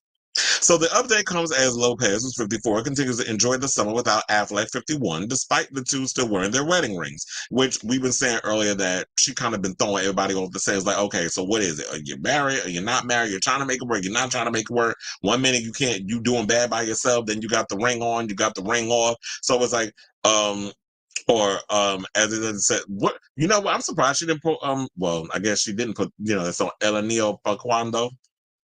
Maybe because that was about her getting the ring. She got the ring. Well, maybe you need to take Kim Zolciak's song, The Ring Don't Mean a Thing. Maybe she needs to kind of put that as her next situation on the Instagram. So then over the July 4th weekend, she was spotted looking happy and carefree while enjoying a bike ride with her longtime pal and vocal coach, Stephen Mackey.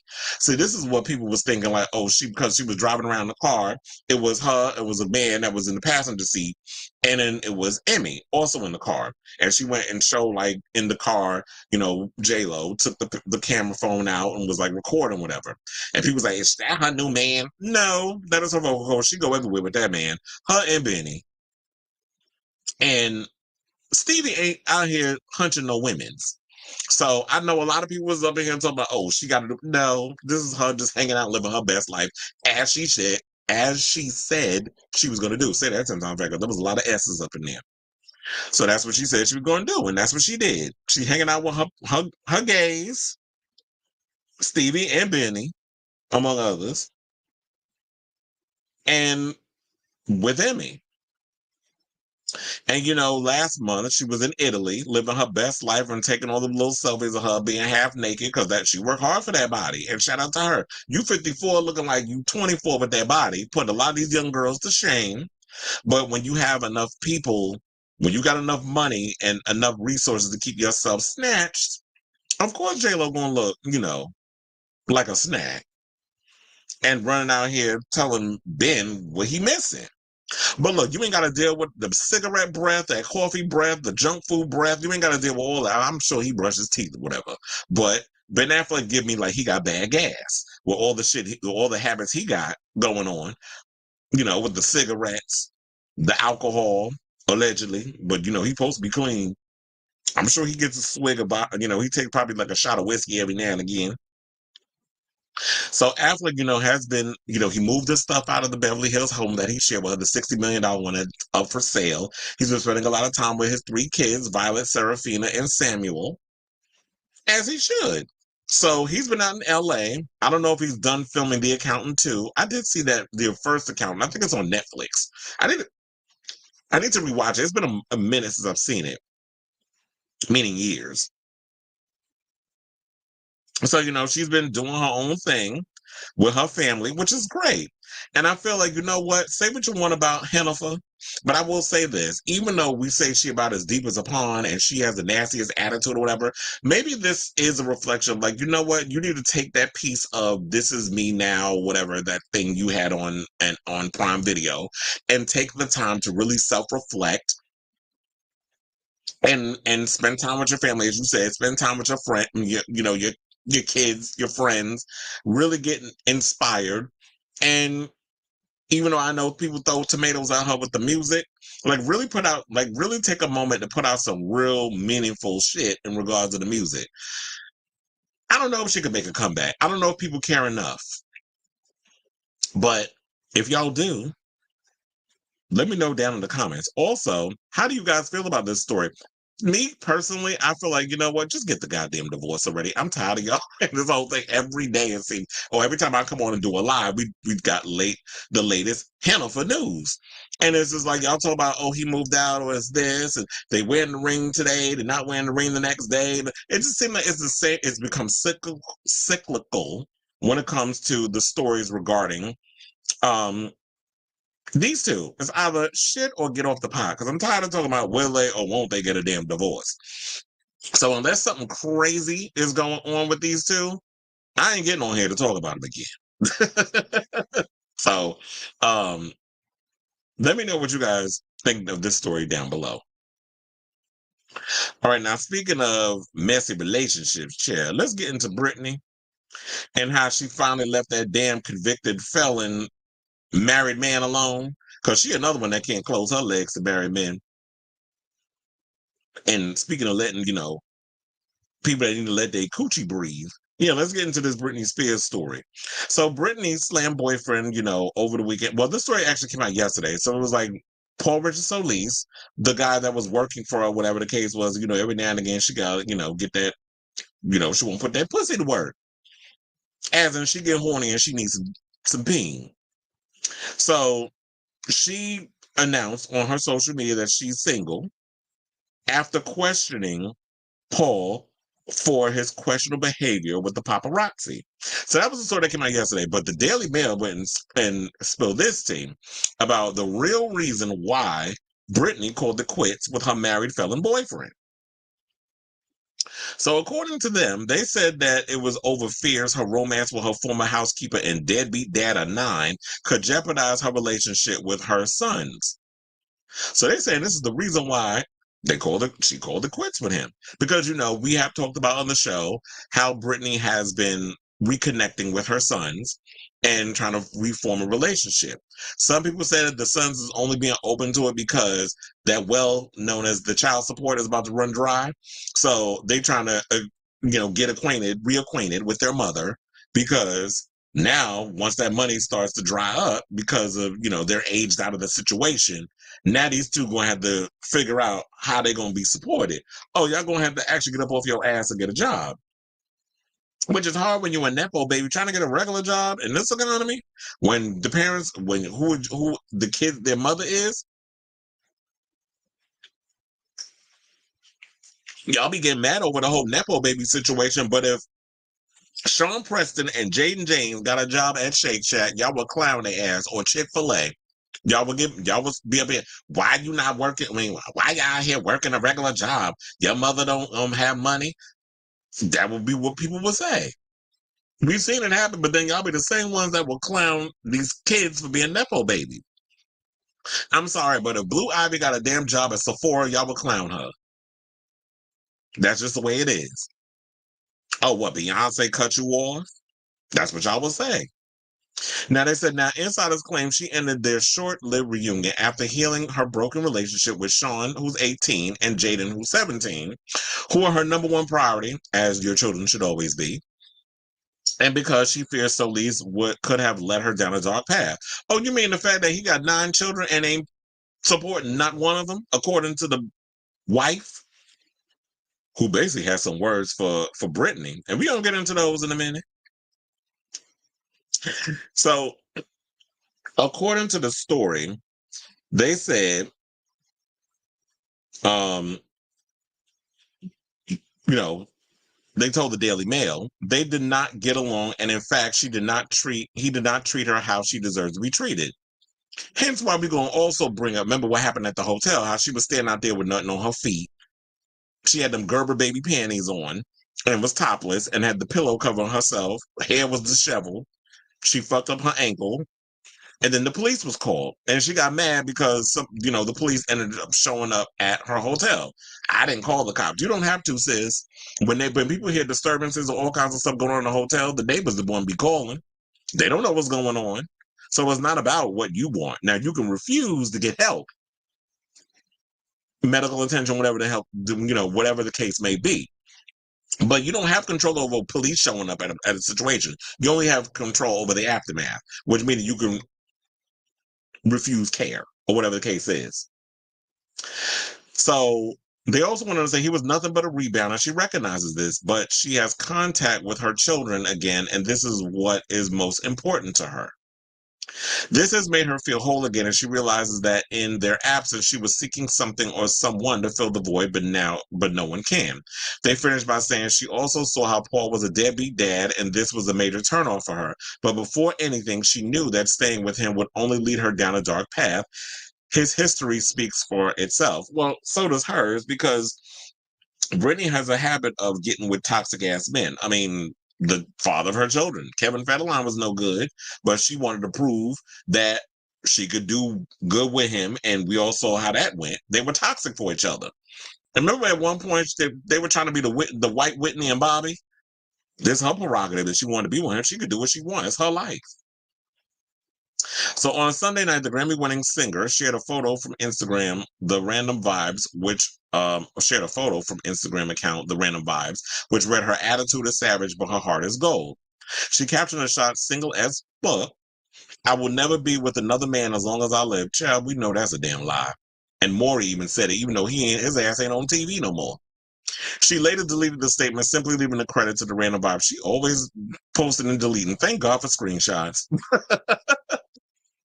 Because that is on my Facebook page too, the one she posted, because she stayed, if you happen to see anything coming from Britney, immediately screenshot it, because she will put something up and 5 seconds later delete it. Girl, just stand behind what you gonna say. Fuck what everybody else gotta say.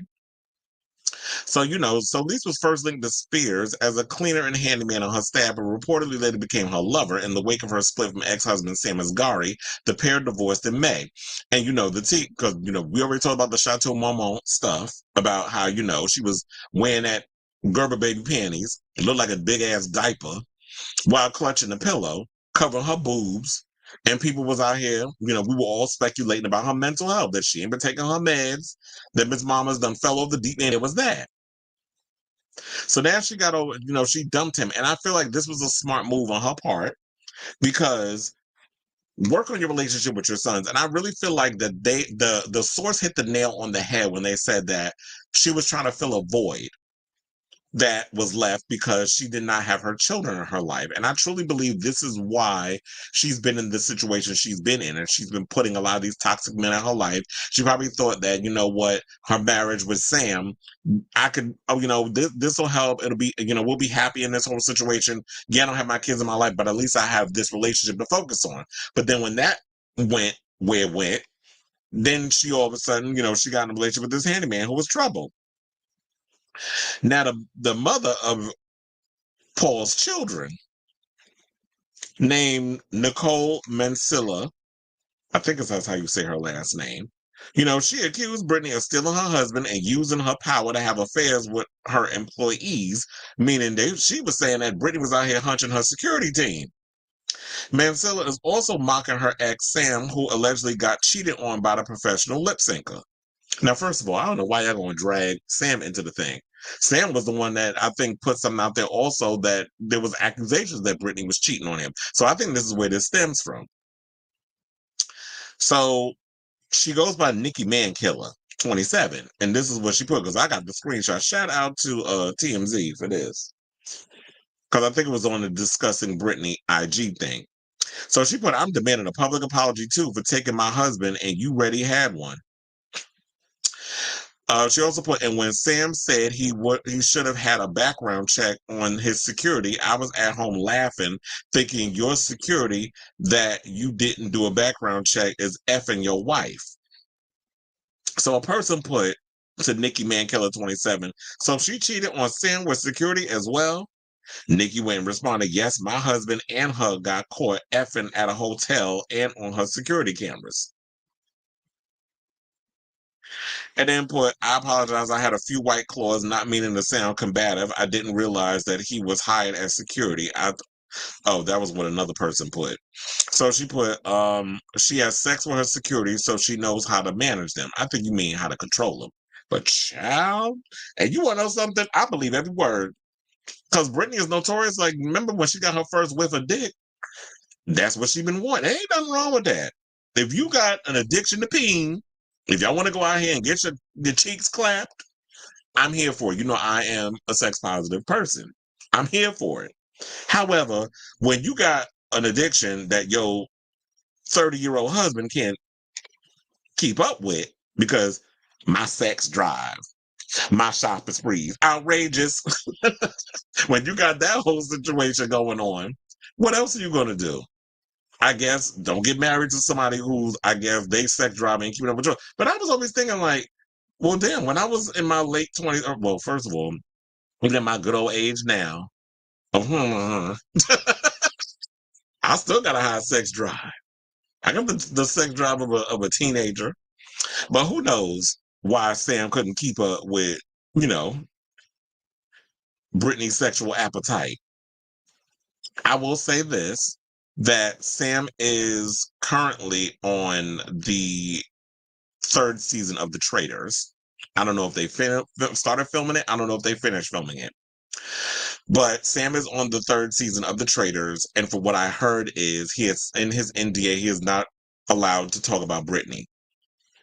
So he'll never be able to tell his side of the story. All we could do now is speculate, and all I will say is about this. Britney, I'm glad that you got rid of that toxic ass man in your life. Work on your mind, your body, your spirit, yourself, and work on reuniting with your sons and having the relationship that you deserve to have with your children. Because your kids need you just as much as you need them. I hope you work it out, and I really hope that, you know what, you're finally taking control of your life. The conservatorship is over. Your toxic ass father is not in your life telling you what you can do anymore. I know you're still getting, you know, you're trying to get those training wheels off, and you're trying to get back to, you know, being your own person as an adult, because for 13 years, I believe, how long she was in the conservatorship, she wasn't allowed to be herself. She wasn't allowed to have control over herself and her narrative. So I hope that that's what she's working on now. And I do hope that you get to a place where you want to get back out there and perform live and stuff. I know the music industry did you dirty, and there's so many things that has been going on that you're still trying to work through. That's what therapy is for. You got enough money, you can afford a good therapist. So I'm glad that she got rid of that toxic ass man, but girl, you got to do better with the men you pick. Because I know you said earlier you over men. Everybody says that when they hurt. But once that situation goes, you take the time away from getting through that pain, as many people do when you in that relationship, you'll be back on the next penis, riding it on into the sunset. So, sis, work it out. I'm glad you got rid of that man, as I said before, and just work on you and your relationship with your sons. And, once you get your mind and your body and your spirit right, a good man, Savannah, will come into your life and love you for you, hopefully. There's too many vultures out here, but hopefully I really hope that you'll find a man that genuinely loves you for you. And I don't know. I actually thought Sam was that guy, but you know what? The relationship didn't work out. But anyway, I say, let's say, what do you guys think of this story? I definitely want to hear your thoughts on this whole situation. Let me know in the comments down below. Okay, so it says, well, it looks like Kylie Minogue told Low, BB Rexa, and Joel Corey. Joel apologized, saying it was planned for Pride Month, but Tove wanted Heat extended play for Pride Month. Wait, there's an extended version? Because I only know about the regular Heat EP. Maybe I need to check my Apple Music to see if there's an extended version up. Wait, what's going on with this whole thing? Because you posting this, and I don't even understand, no shade, what this story is in regards to like Joel Corey. And are you trying to say that Joel Corey, because there has been a story about Joel and Kylie in the studio working on the music. So you're saying that they were supposed to have an album, they were supposed to have some music coming out around Pride Month, but it didn't happen. And we do know that Kylie worked on a song with my future husband, Orville Peck. That's a good looking man. And I've seen pictures of him without the mask on. That's how I know. So he don't know we get married yet, but I'm just saying. So Orville Peck and Kylie have a song together, and we know they were promoting that. I'll even say this. I was like, I'd be in a trouble with him and Diplo. Diplo, another one who could sit on my damn face. Especially with them thirst traps he's been putting out here lately. Oh, so it's the new track Kylie teased. Oh, so I didn't know. Oh, wait, see, that's what it is. Well, child, I'm in the middle of a show. A lot of times I can't be on here looking at things. Oh, it says BB Rexa. I see something there. Wait, they all got the same thing. Don't tell me they all doing a song together. And watch, this is gonna be 2.5 minute song, and they all just gonna get in a line, and that's it. No, if I want a song, I want a song with BB Rexa by herself. I want a song with Kylie by herself. I don't need three chicks on. I don't need all these girls on one song together. Then a friend of mine, I saw him post something on Instagram stories about like a kid hanging off of the train, because these kids out here in New York, they out here train surfing. And they say he's in critical condition. And I remember one time I was on the 7 train going into the city, and it was like maybe 4 or 5 kids on top of the train surfing. And it was like doing that curve before it goes in the tunnel. And I'm sitting there looking, if he dies, he dies. That's the way I was looking at it, because a lot of y'all kids out here thinking y'all invincible. You thinking, oh, it's not going to happen to me. If y'all play stupid games, win stupid prizes. I don't feel bad for these people that be out here. And there's no shade. I'm just saying that y'all be putting y'all lives on the line for what? Because y'all want to be adventurous. Y'all want to be evil fucking Knievel. Then go to a stunt school. Don't put your lives on the line doing this dumb shit for what? And then y'all end up headless or decapitated from your waist down on top of these trains, because y'all want to be super fucking man. They have stunt schools that you can go to if y'all want to be a stunt man. Yeah, so they got a new song out, and I'll definitely be listening to it, and I'll give my response. Okay, so now let's move on, and let's talk about Busta Bus, who apparently was out here cussing people out at this whole festival situation, Essence Fest. So, Busta Rhymes wasn't apparently feeling the crowd's energy during his performance at Essence Fest on Friday. And to his chagrin, he literally went on and popped off. From what I was hearing, people said it was on TV. I'm like, they was actually broadcasting that. If I would have known that, I'd have watched it. But then again, I wasn't home, so I wasn't able to see it. I didn't even know that this was going on. So we do have a clip that I want to show y'all of him going off on the audience, and I want to know if y'all think, was he right in what he did? Please hold. Hey, yo, fuck them camera phones, too. Let's get back to interacting like humans. Put them weird-ass devices down. I ain't from that era. Them shits don't control the soul. Fuck your phone. Excuse me, gentlemen. Thank you very much. I will point every last one of y'all out until y'all asses is up. 33 years of doing this shit, I ain't used to niggas sitting down at my show. I don't give a fuck. All age groups, get your ass up now. I see you, beautiful queen. Get up, too. Fuck going on? Everybody up top, too. Get your big head asses up. That big headed ass. Look, the reason why there will be zero tolerance for bullshit energy in here is because this is my first time in New Orleans at the fucking 30-year anniversary of the Essence Festival. This my first time. This my brother's first time. This my other brother's first time. That's right. Make me feel like we home. Hey, y'all was at Rock the Mic too. You want to turn it up? Say turn. Okay, that goes to show she wasn't paying attention. She said, y'all was at the Rock the Mic tour. Yeah, but that was an Essence Fest. That's what he said. That's his first time in New Orleans at the Essence Fest. Because he literally was on The View.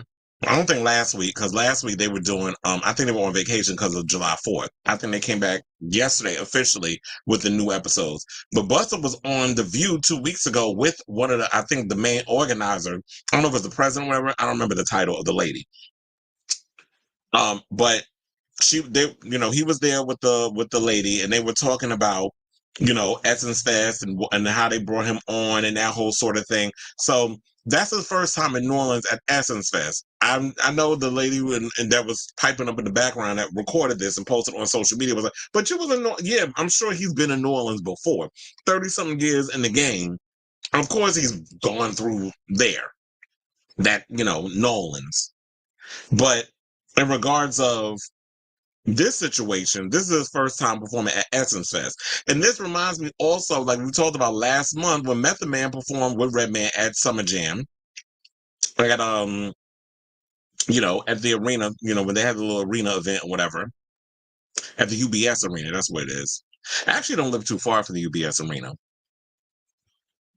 But he popped off and said, I'm never performing here ever again, because it was a whole generation gap situation. So I'm sitting there wondering, is it the same for Bus or Bus? Like in the audience for that tour, the Essence Festival, maybe, in my opinion, I mean, I don't know, I've never been there, but I would always assume that the audience for the Essence Fest skewers older. So you got people there that's in their 40s, probably over 40, over 45, more or less pushing 50s, 60s, that sort of thing. So you're going to have a lot of older people up in there. But if I'm a Busta fan, definitely I'm going to be up on my feet having a good damn time. And I'm like, look, I hope that y'all not going to be doing this at his tour, what is it called, Out of This World Tour with him, Missy, and Sierra. I hope y'all not going to do that with them. I really hope that y'all going to actually give them, get up there and be hyped or whatever the case was. But I don't know. I just feel like the times are different. Look, Madonna had the same situation with the tour that she was on, the Celebration tour. There was not a lot of people that were full of energy that was up there happy to see, we were happy to see her and we was enjoying the show. I was up on my feet the whole night, singing the songs, having a good time, getting my drink on. And that was that. But everybody else, I noticed, like, there was people in front of me, they skewed older, so they were sitting down throughout most of the show. I stood up, and I dared somebody tell me to sit down, because I've been noticing this too, working at, the Garden, when we have a lot of shows. People have been complaining about people standing up. And it's like, what's wrong with people? Like, if I'm at a concert, I'm not sitting my ass down. Like, I have literally had some people complain to me about a guy and his girlfriend that stood up the whole night because they were young. Because I told you, it's generations, especially with Billy Joel. People were complaining about, I mean, I get it. A lot of Billy Joel fans, a lot of y'all got one foot in the grave, and that's no shade. I'm just saying. A lot of the fans there was Billy age, if not older. So there was older people there. I guess people with disability that couldn't really stand up. So the guy and his girlfriend was standing up, and I had to go over and I had to converse with him. I'm like, you know what, I get it. Like, I'm sorry, this whole situation, but if y'all could try not to stand up the whole show, then that'd be, great, because people are complaining, unfortunately. I didn't even know that was a thing. I just thought people could stand up if they want to enjoy the show. Who just wants to sit down like we at the opera? Like, to me, that's boring. And now it's like well, I don't want to say it's a young people thing, but I've been always standing up at concerts. But I guess people feel like, well, if you want to stand up, then you need to get a floor seat. Well, a floor season costs damn near the same price as my rent. I would get a floor seat. But I feel like if people, whether you're in the cheap seats or the expensive seats, you should be allowed to stand up if you want.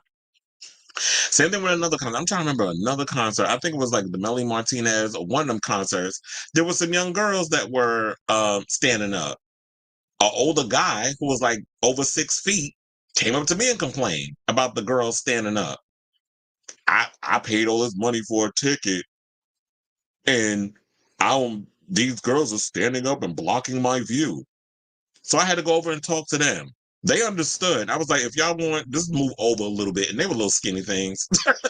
So I was like, if y'all just move over a little bit and not in his way so he could see the stage, that'd be great.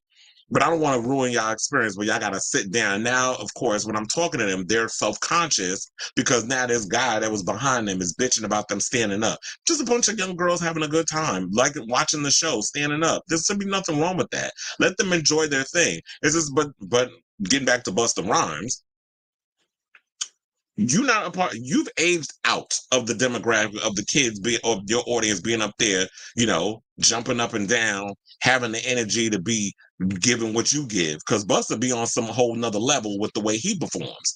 So you can't get mad at your audience because they're not giving you that same energy. Like I said, the same thing with Madonna. I know she was probably getting irritated, which is why she's probably using a lot more of that overseas footage than she would with the American footage. Because when she went overseas, when she went to Mexico City and she went to Brazil and performed, the audience reaction was way more different than America. So maybe what it is in America is that we take our artists for granted. Whereas in European markets, they show way more appreciation for these artists because it's not often they get to see them. We take things for granted because we know Taylor Swift is going to perform in America. We know Madonna's going to go on a tour and give us a show. We know all these other American artists, like a Busta Rhymes, whatever, is going to come over here and give us a show. But over in Europe, you'll get the energy that you want because there's no guarantee that they're actually going to go over there and give a show, let alone they could sell out a show the same way they would in America. So unfortunately, that's the way kind of like our environment is in the US. We take our artists for granted. And it's sad because I truly am a fan of artistry. I'm a fan of creativity and I'm a fan of music. And y'all need to give Busta his flowers. Because Busta definitely be putting it down. Busta is somebody who definitely, even at his old age, 50-something years old, not old as in old, but I'm saying old age, English talk. You know what I mean? I'm not meaning it in an anti-aging type of way. So when we have that, it's like, I don't know. It is what it is. I know. I just hope he ain't gonna do that shit. Do every show though, because that would be annoying. That okay? Now Busta gonna be cussing everybody out. You're gonna start turning people off, and people gonna be like, I ain't going to that mother father show anymore because he just be disrespectful. So anyway, I'll say all this the same. What do y'all think of this story? Do y'all think Busta was in the wrong for going in and letting have on the audience for not standing up and giving him, that same energy that he was putting out? Because definitely Busta puts it down and say, I've seen him perform and stuff, so he definitely puts on a good show. Him and Spliff, his partner in crime, they be up there giving us what we need in regards to the performances. I mean, look, it's way better than what a lot of these new artists be doing. Y'all be half-assing it on these stages with your mediocre ass rap songs. Y'all have no stage presence, but at least Busta be up there giving us a show. So but then he also got to realize, what, everybody back be hurting, the feet be hurting. They be coming out here looking their Sunday best at these parties, at these shows, and they can't be up here hopping up and down. They be in pain the next day. So let me know what y'all think of the story down below. So I think America is tired because of being, yeah, and you know what? I could agree with that. That, you know what? I think people are overworked. People are tired. People, they just want to go and have a night out and have a good time. And it's like, all that energy I'll be putting into um my 9 to 5 or my 8:30 to 4:30. How many hours y'all work? 40 plus hours a week. That one day that I'm off and I want to get lit and have a good time. I don't want to be up in here in my 4-inch stilettos jumping up and down. I mean, I would say like when I did the Nicki concert and the Meg concert, Megan Thee Stallion, the kids was up in here hopping up and down and having a good time and twerking. Maybe Busta need to make some twerking music. I mean, you could twerk to touch it, right? You could slow twerk to what's it gonna be? His duet with Janet. You could do that. I mean, my lower back would be killing me afterwards, but you could twerk to it. Speaking of Nicki, let's get into Nicki Minaj and talk about this recent revelation that she had. So, excuse me. Over the past 15 years, Nicki has proven that she is one of female rap's most versatile acts. However, she has gone back and forth over the years on whether or not she should stick with her pop rap roots. Most recently, while on her Pink Friday 2 tour stop in Vienna, that'd be Austria, when the crowd went apeshit over her performance Starships, after saying months prior that she was retiring the track, she's now contemplating making more pop songs. So I have this clip of her where she was talking to her fans and had Deb Antony in the background. Now I was confused because didn't she just go off on Deb Antony over some recent report that Deb was talking about how she did an interview or something or another, and she basically said that she was trying to create a reconciliation, an olive branch of sorts between Nicki and Lil Kim. And Nicki basically was like, I ain't give you permission to do that or something or another. But it seemed like they back on good graces because Deb was in the background of this video that I'm about to play y'all. Please hold. Yeah, you guys were so amazing. Like when Starships came out, started playing, that's when I knew the kind of crowd they were, because you should have seen like how they were doing circles like in the crowd and just having their own moments, and it made me feel like, oh my gosh, maybe I should make a couple more pop songs. And with her saying that, I actually agree. I never understood why she decided to say that she didn't want to do Starships anymore. Like, I always, quiet as it's kept, I actually liked when she did her pop songs. And to me, that's what the gays live for. Especially if you want to keep those fans around. Now, here's what I'll say this. Look, now when I went her Pink Friday tour in New York, I will say when she came on, because I remember at the time she had said she wasn't doing Starships. And when that song came on and the crowd went crazy, I was like, wait, I could have sworn she said she retired the song. But based on the reception, I would have thought that then in America, like she would have realized that when she does that song, how everybody would go crazy. And I do remember like the everybody in the audience got hyped over that song. So I think based off the crowd reaction, that would be the smart thing for her to do. Stick to your strengths. I know you want to prove yourself and stuff. Well, look, she has proven herself. She's been making music over 15 years. She has proven that she is real good with the pen. Lyrically, I live for her metaphors and all the other stuff. All the other stuff aside, I don't try to not get too wrapped up in the bullying and the doxing and all the other craziness that be going on with her fans. Like I told y'all, when I worked her show, I spoke with some real barbs.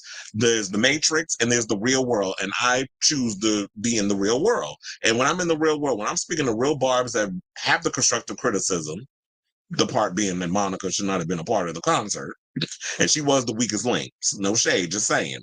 And how, a bunch of other things. Like I love engaging with actual people who have real things to say and not just trying to be in the cult because y'all want, with the hopes of Nicki trying to respond to y'all and give y'all attention.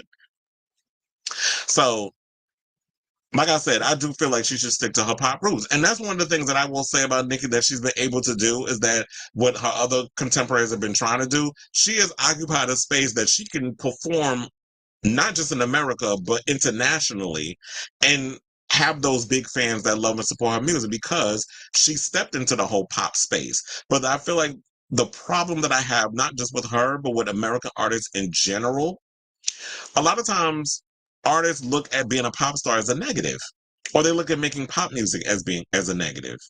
And this is why I love the one thing I love about European artists versus American artists is that Europeans embrace making pop music unapologetically. They embrace the camp aspect of it, which is why I guess a lot of people love girls like Girls Aloud. They've reignited their career, even though, Sarah passed away. But the girls came back and the fans, they live for the music. That's why people live for the Spice Girls. This is why people live for Kylie Minogue. They embrace the camp. They can get serious in a lot of things that they make, but they also know how to have fun and not take the shit seriously. And Nicki has been able to cross over into just not being just some regular chick that raps. She's an actual pop star. And we love our pop stars. So embrace it. But the problem with, I feel like with American pop acts, y'all look at pop as a dirty word because y'all want to be so fixated on being taken seriously. And to me, let the lyrics, let my music, let all that other stuff speak for itself. Fuck what everybody else say. Let the music speak for itself. I've proven to y'all that I can rap. I've proven to y'all that can't nobody come at me when it comes to my lyrics. That I can battle the best of them. And she has. To me, to this day, I still stand on, 10 toes, because I got all 10 of them, and say that her verse on Monster is still one of my all-time favorites. I can't remember none of them other ones that was on that Kanye West song, but her verse on Monster is still one of my all-time favorite raps. So, to me, it's like, you've been able to accumulate the global audience because of songs like Super Bass, Pound the Alarm, Starships, those type of songs. People may have clowned you over it, the purists, but them songs keep you paid at the end of the day. And you've proven, like I said, that you can rap and you can, your pen game can compete with the best of them. So when that situation goes, well, them fickle fans, because every artist gets their fickle fans, the ones that will stick with you for a certain amount of time. But at the end of the day, when you become a legacy act, the ones that stick by you are those girls that live for the whole Barbie aesthetic. And I've seen plenty of girls with that whole Barbie aesthetic when I worked Nicki's show. The white people and the homosexuals and the non-binaries, because there was some boys up in there with the long nails. I seen one with a pink coat over his shoulders giving pimp tease. Had on the coochie cutters and them pumps. Like it was like 4-inch boots that came up to his thighs. The boys was giving. So I say that. And you know what? They're gonna be the ones that support her. So fuck what you heard. And pop rap is where I feel like she excels. So hopefully moving forward with this new album that they're talking about that she's gonna come out with, that she sticks to that. Like I said, Nicki, you proving yourself. So don't worry about what other people think. Just go out there and do your thing. Now, all the other stuff with with the trolling and all the stuff, I don't pretty much care about all that. But since we sticking to the music and the talent, that's what you need to focus on and just keep all the negativity out of your situation. So I say, let's say, do y'all agree? Do y'all want Nicki to come back to her pop roots? Because that's what the gays and the girls and the gays, that's what they live for. So let me know what you guys think of this story down below. Now we just I forgot we had a barb in the building. It said Nicki also did 45 minutes of Dublin due to start. Well, yeah, that was another situation that people was getting irritated by. Like the bars was getting frustrated because she was supposed to go on a certain time and she was late. She was like almost an hour late when she did her New York show. So, and I did hear about the Romania show due to safety reasons. I wonder what those reasons are. But yeah, the tardiness is a problem. So when we talk about Madonna, Nicki is in that same boat in regards of starting her show late. Because I will tell you this: when I was done with her show, I didn't get out of my job until about 20 minutes after midnight. Same time as Madonna's. Like it literally is like their shows ended around the same time, which is like maybe 10, 15 minutes after midnight. And I'm sure she had to pay a fine for that because, when you work these events, these arenas that you're renting out with, all that stage stuff, all the stage things and the people that put it together, she has to pay for all of that. So, Yeah, I'm sure she had to pay a penalty because you only get a certain amount of time where you get to rent those places out, those arenas.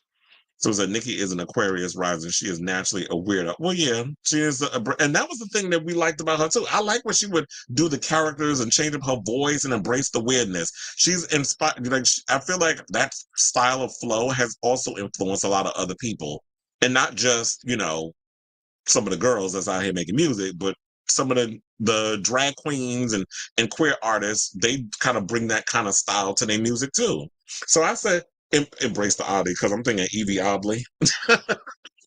Is that she needs to embrace her oddity and what made her different from Trina and Little Kim. And it's like, yeah, the only thing that she has in common with Little Kim is the whole Barbie thing, because Little Kim was doing Barbie at the time. Remember the How Many Licks video? She was the black Barbie dressed in Bulgari. So that's the only thing that they have in common. Other than that, her rap style is completely different than from Little Kim is doing. And like I said, I can be fair when it comes to certain things. That's the difference between me versus other pundits and YouTubers or commentators, is that you can call out people on the negative stuff that they do, but also embrace the positive things. And I feel like I did that in this video, in the former video. So, and I said, go back to that old thing. That's what I love. That was one of the things that drew me to Nicki's music, was the fact that a lot of her stuff was weird.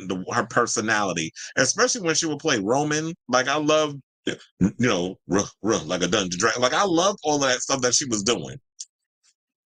Which the Dungeon Dragon thing actually was a Busta Rhymes thing, because he did that on, what's that, Leaders of the New School, when he did Scenario. That's where that comes from. In case y'all didn't know that. Look at me taking it back.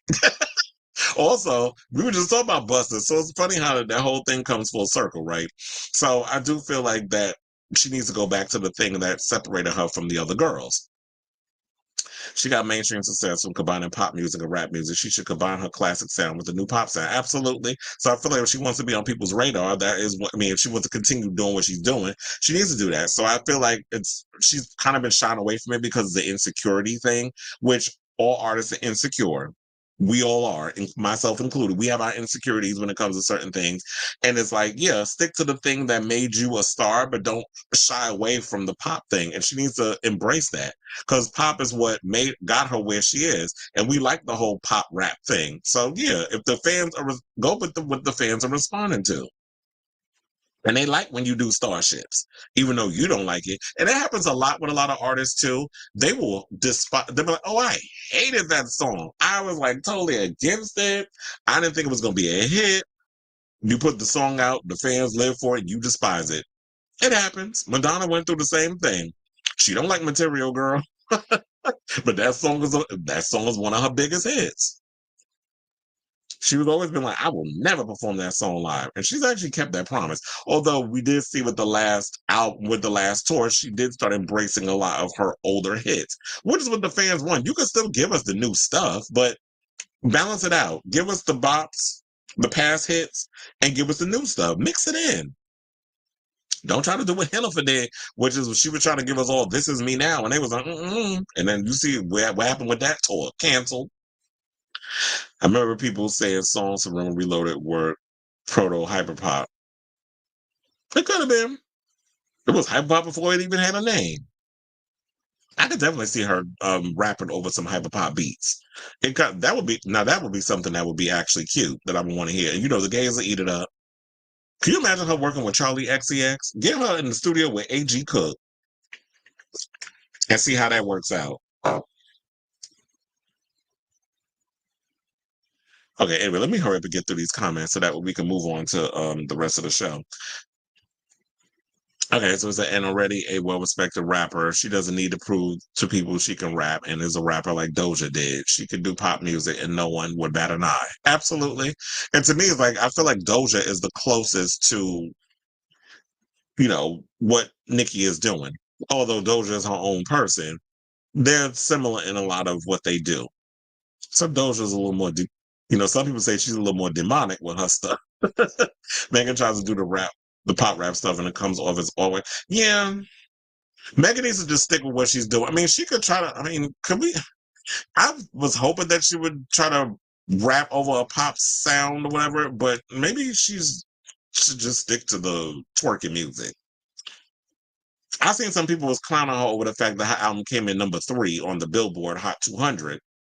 But I'm like, why would y'all be upset? Why would y'all clown over that? First of all, anything at least being in the top 5, that's an amazing feat, especially her being an independent artist. So I don't understand why people getting mad over her. Oh, you didn't hit number 1, okay, but she's in the top 3. She's further than where a lot of people would try to be. Her album made it higher than Jennifer's and Justin Timberlake's and Camilla's. And Normani. Sidebar, a friend of mine hit me up and told me that he actually ran into Normani at Black Pride over the weekend. He also told me that he did the event that, oh yeah, we talked about it, Armand Wiggins, that he posted the thing and it was like, Armand was cool, he got his number and all that. So I said, okay, you better go off. So who knows, maybe they'll probably collaborate on something, like a shoot or something or another. And so Armand is cool. Also, he also mentioned that, there's pictures, he saw Normani's foot was in a cast. So a lot of people was out here trying to say that Normani was faking it, that she was, she didn't have a cast on, whatever the case was. She actually did injure her foot, which is why she didn't get to perform at the BET Awards, because she was supposed to perform, but she had an injury. She had the crutches and everything while she was out. Because, per the manager, he asked my friend to take the photo. So I don't know. It might be out there somewhere if y'all haven't seen it already. But yeah, I do agree about the whole Megan situation. It's that artists trashing their classic material and what got them famous for will always rub me. Yeah, I don't like that too. Is the fact that I don't like the fact that a lot of artists will sit and shit on the thing that made them famous. Lean into it, embrace it. Yeah, I hate this song, but you know what? The fans love it, and I know in the real world, a lot of times these quiet as it's kept, a lot of these celebrities don't give a damn what the fans want. But at least if you're gonna get up there and you're gonna make your coins from these very fans that y'all don't give a fuck about, at least get your ass up out there and perform them songs that they don't want to hear. I mean, that they want to hear, whether you like the song or not. They're the ones that spent their hard-earned money to come see you. So you got to service them, no shade, in some sort of way. Now, speaking of artists and music, let's get into Kelly Osbourne, who said that she regrets quitting the music industry. Now, I will say this. I was a Kelly Osbourne music fan. I bought 2 of her albums, which was Shut Up and Sleeping Into Nothing. I wore Sleeping Into Nothing out. I actually liked it because she kind of went more into this sensual, electronic, very trip-hoppy type of sound. So I did like that record. But they were trying to make her into like a Pink type of artist because, they were trying to lean into her back in the day, capitalize off of the Osbournes, Ozfest, her father being Ozzy Osbourne, and that sort of thing. So on the recent podcast, because she has a podcast with her family called The Osbournes, and the reality star reflected on her decision to quit music during the July 2nd episode of the podcast, when brother Jack Osbourne, who's 38, asked if she thought about getting back in the game. She said, I've definitely thought about getting back into music. I've definitely thought about what my life would have been if I didn't stop. It's definitely a regret. Will I do anything about that regret? I don't know. When asked why Kelly decided to leave music behind amid her reality TV fame from MTV's The Osbournes, her mother Sharon noted she was a rebel, while her father Ozzy simply said drugs. She said, I was doing so much TV, I was doing so much touring and so much publicity and so many interviews, and I wanted to go out and have fun. This is what the former Fashion Police host explained of her life at the time, saying, I didn't want it to be all work and no play. Okay, because it makes Jack a dull boy. And I didn't know how to even that out and have any balance in my life. And it was bad, but I also covered up a lot of my insecurity and a lot of the naysaying and comparisons and just ish talking with drugs. So I numbed myself with it. So I kind of went hand in hand with that, with me, and I had to choose myself over all of that. And I totally get it because she was so young when she had, a record deal. And you're first of all, hormones is raging. You trying to come into your own as a woman when you can't because you're a kid. I believe she had signed a contract when she was probably like 14 or 15. And it's like you trying to figure all yourself out.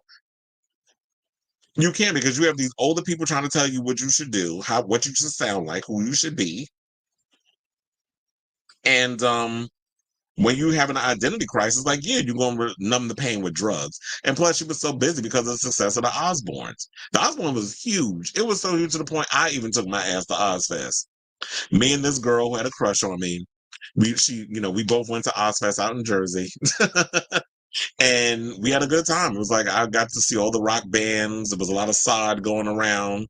So my shoes got messed up. It was fun.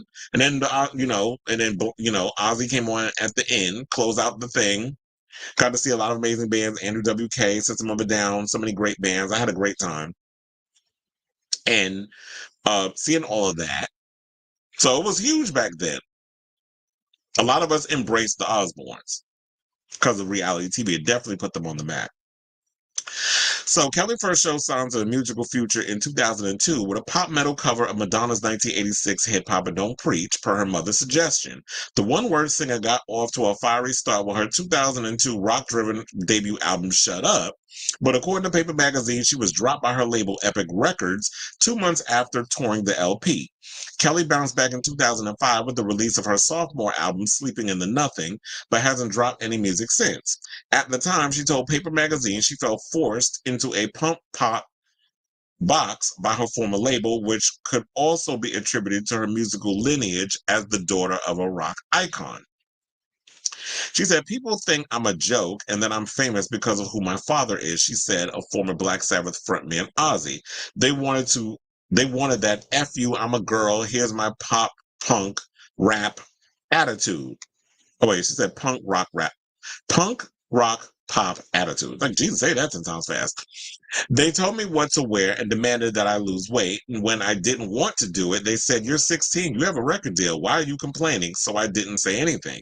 Kelly hasn't spoken much about her music career in recent years, although she did share on her family podcast that she would consider singing with her father again. She also told her brother Jack that watching old basement tapes of her recording music and touring has definitely made me miss it. Following her brief stint in music and 4 seasons on her family's reality show in the early 2000s, Kelly fully transitioned to a TV career. She landed gigs and host and judge on shows such as Project Catwalk, Project Runway, and Fashion Police. The Life as We Know It actress also competed on ABC's Dancing with the Stars in 2009 and the second season of Fox's The Masked Singer in 2019. Along the way, she has admitted to struggling with sobriety during her history of addiction that dates back to her teen years and the early days of her career. She spoke about those setbacks during the 2021 appearance on Red Table Talk shortly after revealing that she relapsed. Since then, the TV personality has welcomed a son named Sydney, who she shares with Slipknot DJ Sid Wilson. So, she is a mother now. She's having a new renaissance, a new lease on life. And as you get older, you start to see that, you start to self-reflect.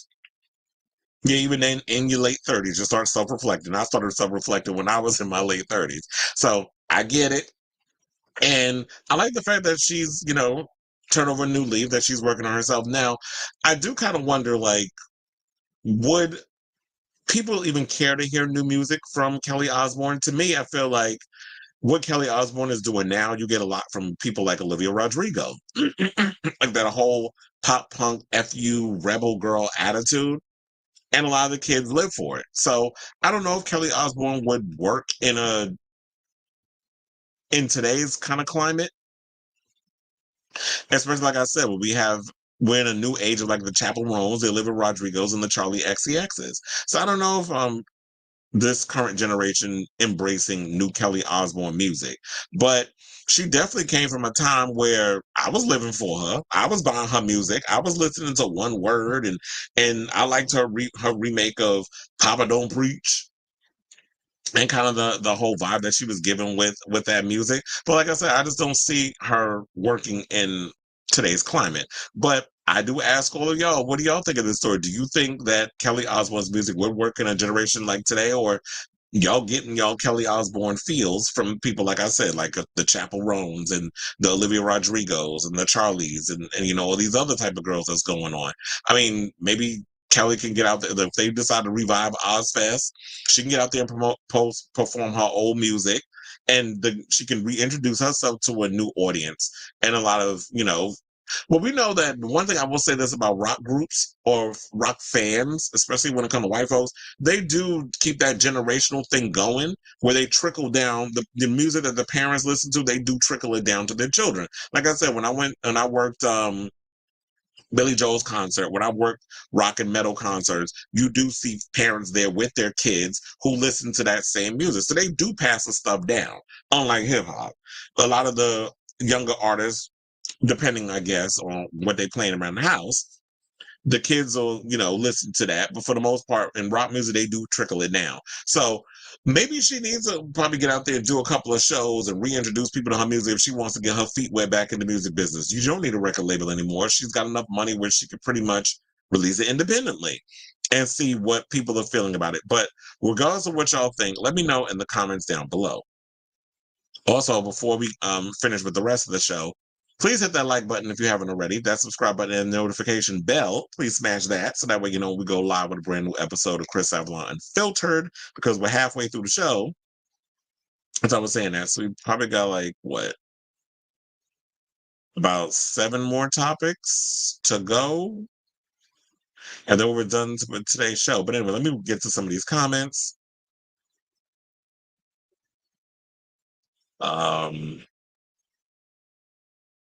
Okay, so Robert says the only reason why M hates Material Girl is the nickname. Oh yeah, people thought it was her. She didn't write the song. I read she hates Into the Groove, Cherish, and a few other of her 80s, citing lack of creative control due to her early contracts. Well, I do love Cherish. That is one of my favorite songs. That's probably why she won't perform that song. I remember, shout out to my friend, Sir Ari Goldman. He rest in peace. He did his song Wave of You. If you actually Google that on YouTube, the music video he actually reenacted the Cherish music video. Candace Cain is in it, actually. And you get to see the little boy in the mermaid, outfit and all the other stuff. It was cute. It was done on the beach of Fire Island. That's why I had to bring it up. Because I remember that. It took me back to, it was yeah. The music video for Cherish, it was on the beach, that sort of thing. And then Sorry Go recreated that for his Wave of You music video. I said now he didn't like a Virgin, but Madonna said this will touch and impact girls. Believe me, now Roger said Madonna was right.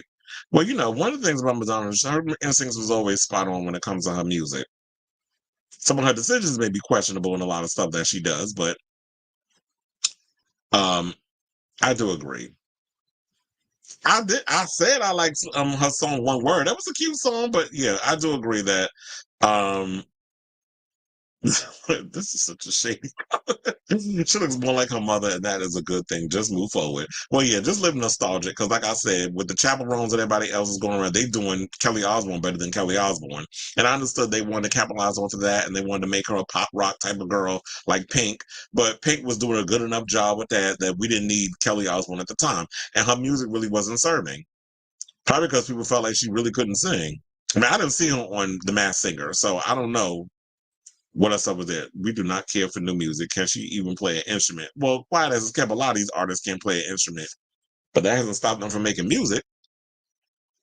And so her singing is mid. Just go on tour with. Well, can her father even get up and even do a show?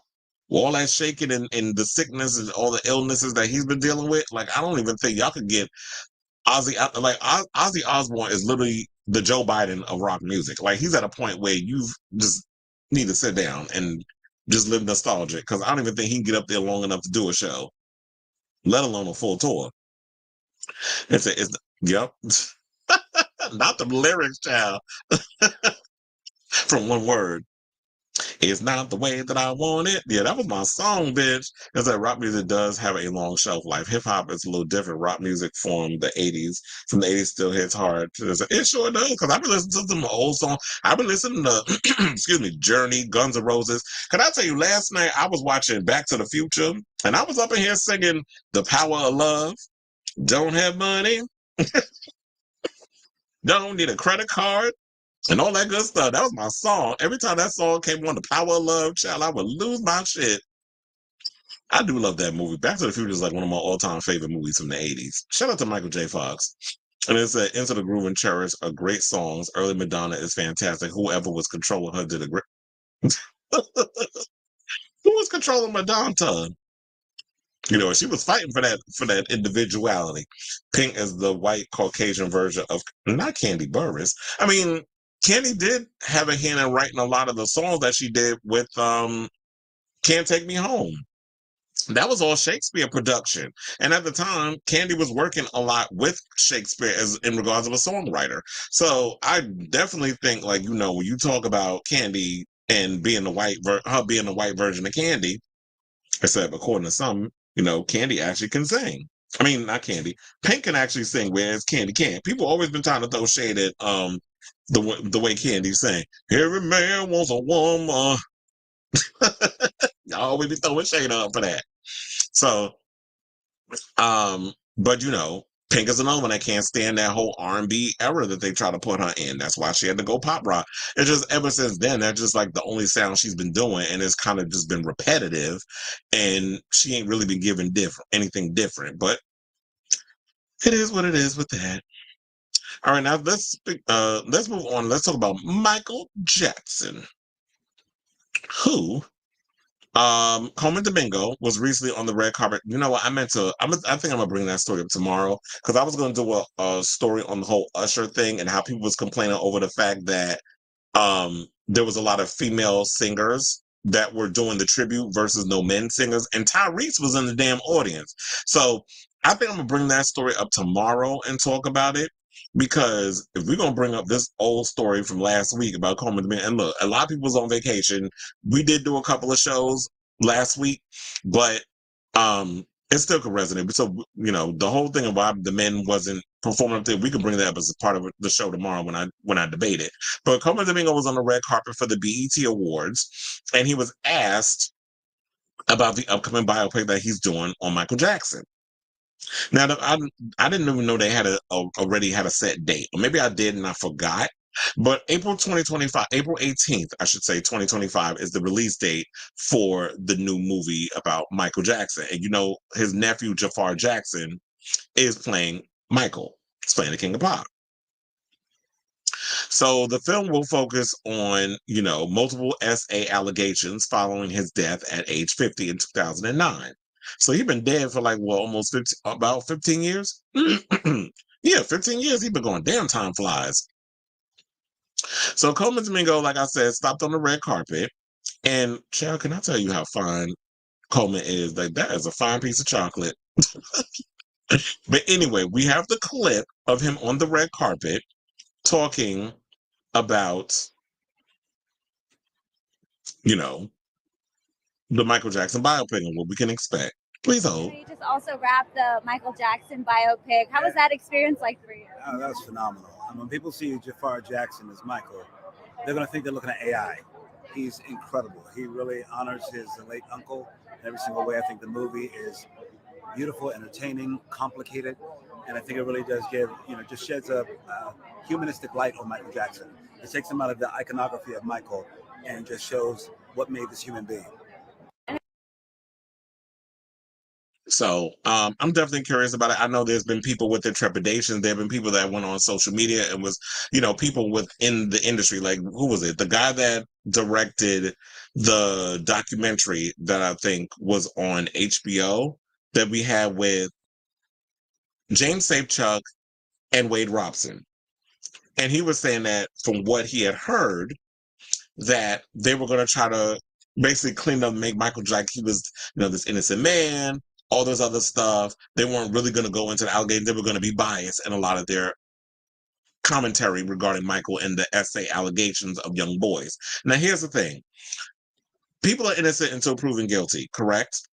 Michael also was found not guilty of assaulting any children, whatever the case was. A lot of times there were people out here who, I guess, saw that, oh, it's not right that a grown-ass man is laying in bed with young boys doing these other things. I don't know if this is true. It wasn't there. All I know is, and then people were trying to get a payday. And Michael paid it out. And people say, well, why are you paying it if you're innocent? Probably because people don't want to just be in and out of court over the years. Whatever his reason is his reason. However, the courts found him not guilty. We ain't saying the courts is always right, but we're just going by what the law has stated. And the law said that Michael didn't do what he did. However, I am curious to see what they're going to do with this film. I've said many a times before, that's what rubs me the wrong way about biopics, is the fact that when it comes to these sort of things, you get this biased view of situations. The family is behind making this movie. Also, if they come out and say that Michael did all these things, if they try to give like the other side and really go in on the film and say Michael did whatever, then that could be a situation where it's like the family decides, oh, you can't use our music or Michael's music, from the estate. They could say that. Oh, you can't use Michael's music because y'all saying this about him. And so what I'm going to do, even though, like I told you, I have a love-hate relationship with movie musicals. I could not stand Bohemian Rhapsody because they tried to queer wash that whole situation with Freddie Mercury. Although when I watched that ITV thing with Adam Lambert interviewing members of Queen, they were something living for the whole flamboyantness of Freddie Mercury. So it was like, I was confused because I'm like, we didn't get none of that from the movie. But y'all was living for it with the documentary and then having Adam Lambert, touring with them and singing in Freddie Mercury's place, which I feel like he's a perfect addition of carrying on Freddie's legacy. And I'm sure that's a good coin too. You seeing somebody up there who's the closest to matching the gravitas and the vocal ability of a Freddie Mercury, that you have somebody like Adam Lambert out there singing them hits. So I'm going to reserve my judgment for when this movie comes out, and then I'll give my opinion then when it's in theaters. So I'm going to just wait.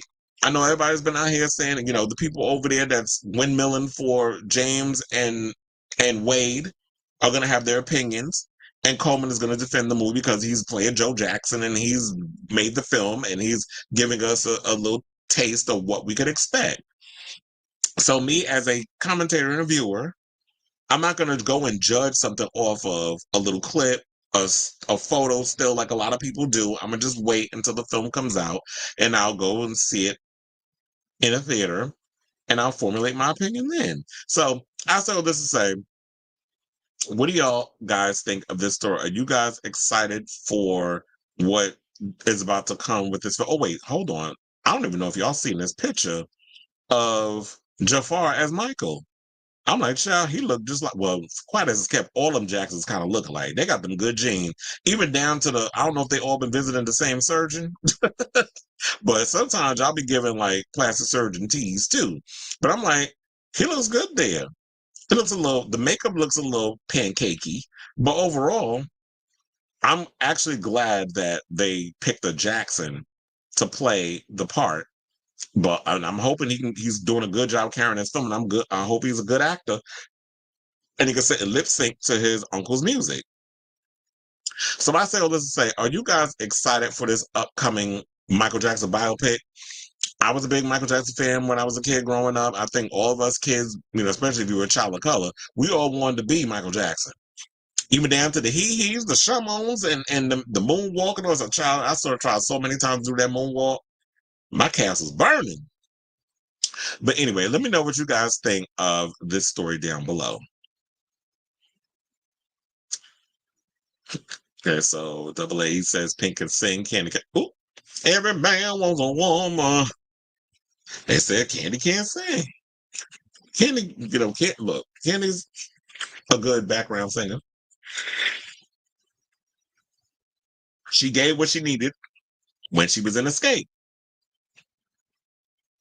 Speaking of which, I am working their show, The Queens of R&B, when it comes to New York, SWV and Escape. I'm actually looking forward to that.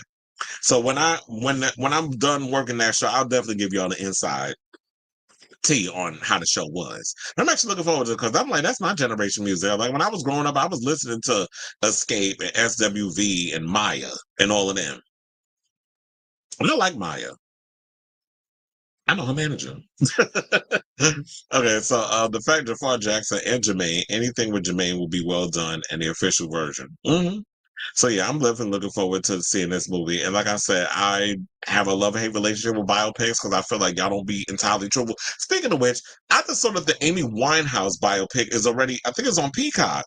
I'm kind of hesitant to watch it. I know Felix, friend to the show, I don't think he's in watching, doing hearing live right now. But he told me he saw it. I don't know if he said it if it was good or not. But is Janet even in the movie? I'm curious. Like, I don't even know if well, I mean, she should be because there needs to be a moment of like we get to see um, Janet and Michael's connection with each other because they were real close, and I think it's because they both were the youngest. He was the youngest boy, she was the youngest girl. So Michael and Janet definitely have that deep connection, and I really hope that we get to see that play out in the film. So I am curious to see who they're going to have play Janet in the film. I believe you. That's probably why I've been hesitant to watch it because I've heard it's bad. And plus, I felt like it was unnecessary. I do know that there's a documentary on Amy Winehouse that's on one of the streaming. I think it's on Max. So I do want to see. That. That came out a couple of years ago. But yeah, I heard the movie was bad. It was directed by Aaron Taylor Johnson's wife, which, in my opinion, I feel like there was no need to make a movie about Amy Winehouse going through it with her husband and seeing all that stuff that went through. I feel like that was just a vanity project from her father to make a little coin off of. But yeah, nobody went to go see that film when it came out. I said Diana Ross is in it, so I assume she would be. Yeah, I mean, I haven't heard anything about who's playing Janet and stuff, but I'm sure like maybe when we see a trailer or something, which I'm sure since the movie's coming out in April, we'll get a trailer possibly by the end of the summer, possibly in the fall. I'm hoping they will push that out. Speaking of which, I just saw the trailer to Gladiator 2. That movie looks good. First of all, my husband is in it, Pedro Pascal. So see his fine ass in that skirt fighting Paul Mescal. So we got Paul Mescal and Pedro Pascal. Y'all know the tomatoes, like the names rhyme. They're in the movie together. We got Connie Nielsen, who was in the original. She's in this film. I don't know who Paul Mescal is playing. I assume that he's the son that was at the end that in the original film that was played. Was he what's the name's husband? What did she? I'm trying to remember Gladiator because it's been so long since I've seen it. What's her character married to Joaquin Phoenix character? And now she's with Pedro Pascal's character. I'm like, damn, you got a thing for marrying horrible ass men in power, but I guess you do what you got to do to maintain that dynasty. And then, like I said, Denzel's in it, looking good, in shape. Training Paul Mescal's character. The movie looked really good. The only problem I have with the trailer is that the shit is like 3 minutes, and I'm like, y'all revealing a little too much in this trailer. I mean, we already know that Pedro Pascal character going to die. They're going to do him like they did him in Game of Thrones, where his head got crushed fighting that giant. Except him and Paul Mescal is the same height in this one. But they kind of implied in the trailer like he gets beheaded. I don't think that was his character. I think that was another scene with a different person that Paul Mescal's character was fighting. So, because the hair color was different at the end, if you pause it, you see a guy with blonde hair. So that wasn't him. So people think it's getting thrown off. You know what pissed me off too? Smile 2, that trailer, because y'all pretty much reveal in the trailer that Kyle Garner's character gets hit by a car when he's running across the street, and then you see the smiley face and blood. I'm like, so y'all just gonna spoil that he gets hit by a car and gets killed off? I am looking forward to seeing Smile 2. I think the reason why I've thought about that because they played the Smile 2 trailer before Kill. So that's why I was thinking about that. I've been hesitant to buy that movie. I want to buy it, but I didn't get around to buy it. You know what I watched last night too? Because I was in a horror movie mood. Hellfest. I don't know. Did y'all see that movie where it was like these group of kids? They go to a like this. Bexter Klaus is in it from Scream, the series. I was in the mood to watch like something about these kids going to like a horror movie theme park, and then there's like a killer that's trying to kill them. I forgot how good that movie was. I think the reason why I watched it because the Hollywood Reporter or Variety, one of them, released a top 12 horror movies of the decade or something or another, and that was on their list. So I was like, I need to revisit that film. So I watched that last night. because I was in a horror movie mood. So, and then Abigail, I think, was on that list also. They also put Scream 6. I don't agree with that. We're going to have to, you know what, I'm going to wait till October for Halloween around that time. I'm going to do like a horror movie countdown thing or whatever of the decade of possibly this year and break that down. I don't understand why they released that this summer. Y'all should have saved that for October because that would have been a good thing to talk about. And they had Halloween Ends in their top 2. I was like, really? I don't know about how Halloween Ends. That movie divided a lot of people, but I'll wait until October and then we could revisit that because that'd be a good time to talk about that. I'm not talking about horror movies in no damn July. Halle who? Halle Bailey? Play Janet? No. People will say she's too light skinned. I feel like get an unknown.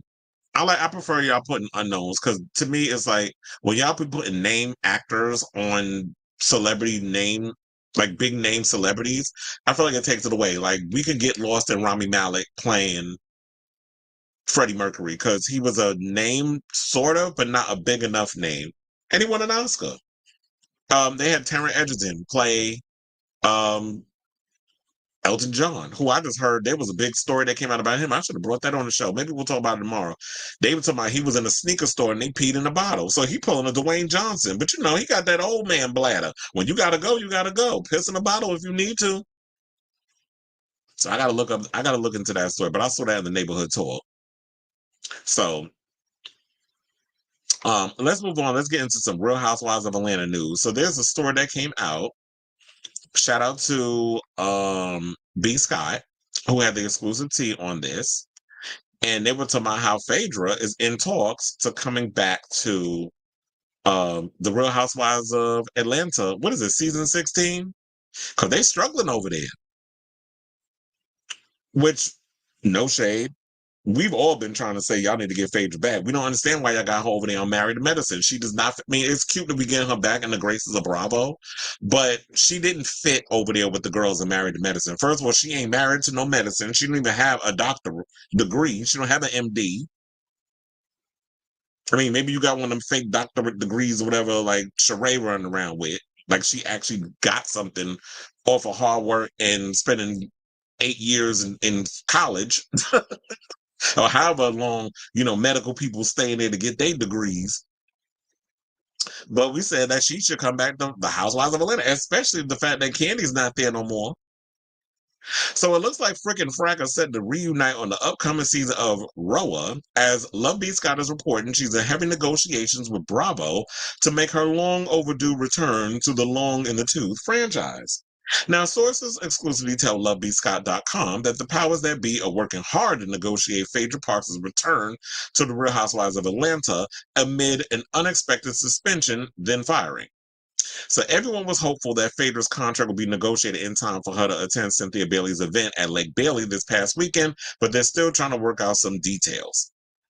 Now, speaking of Cynthia Bailey, their sources are saying that she's been filming more and more scenes in recent weeks, way more than she originally agreed to film as a friend of the show. Well, I hope they paying her, because, child, you're not going to have me up here.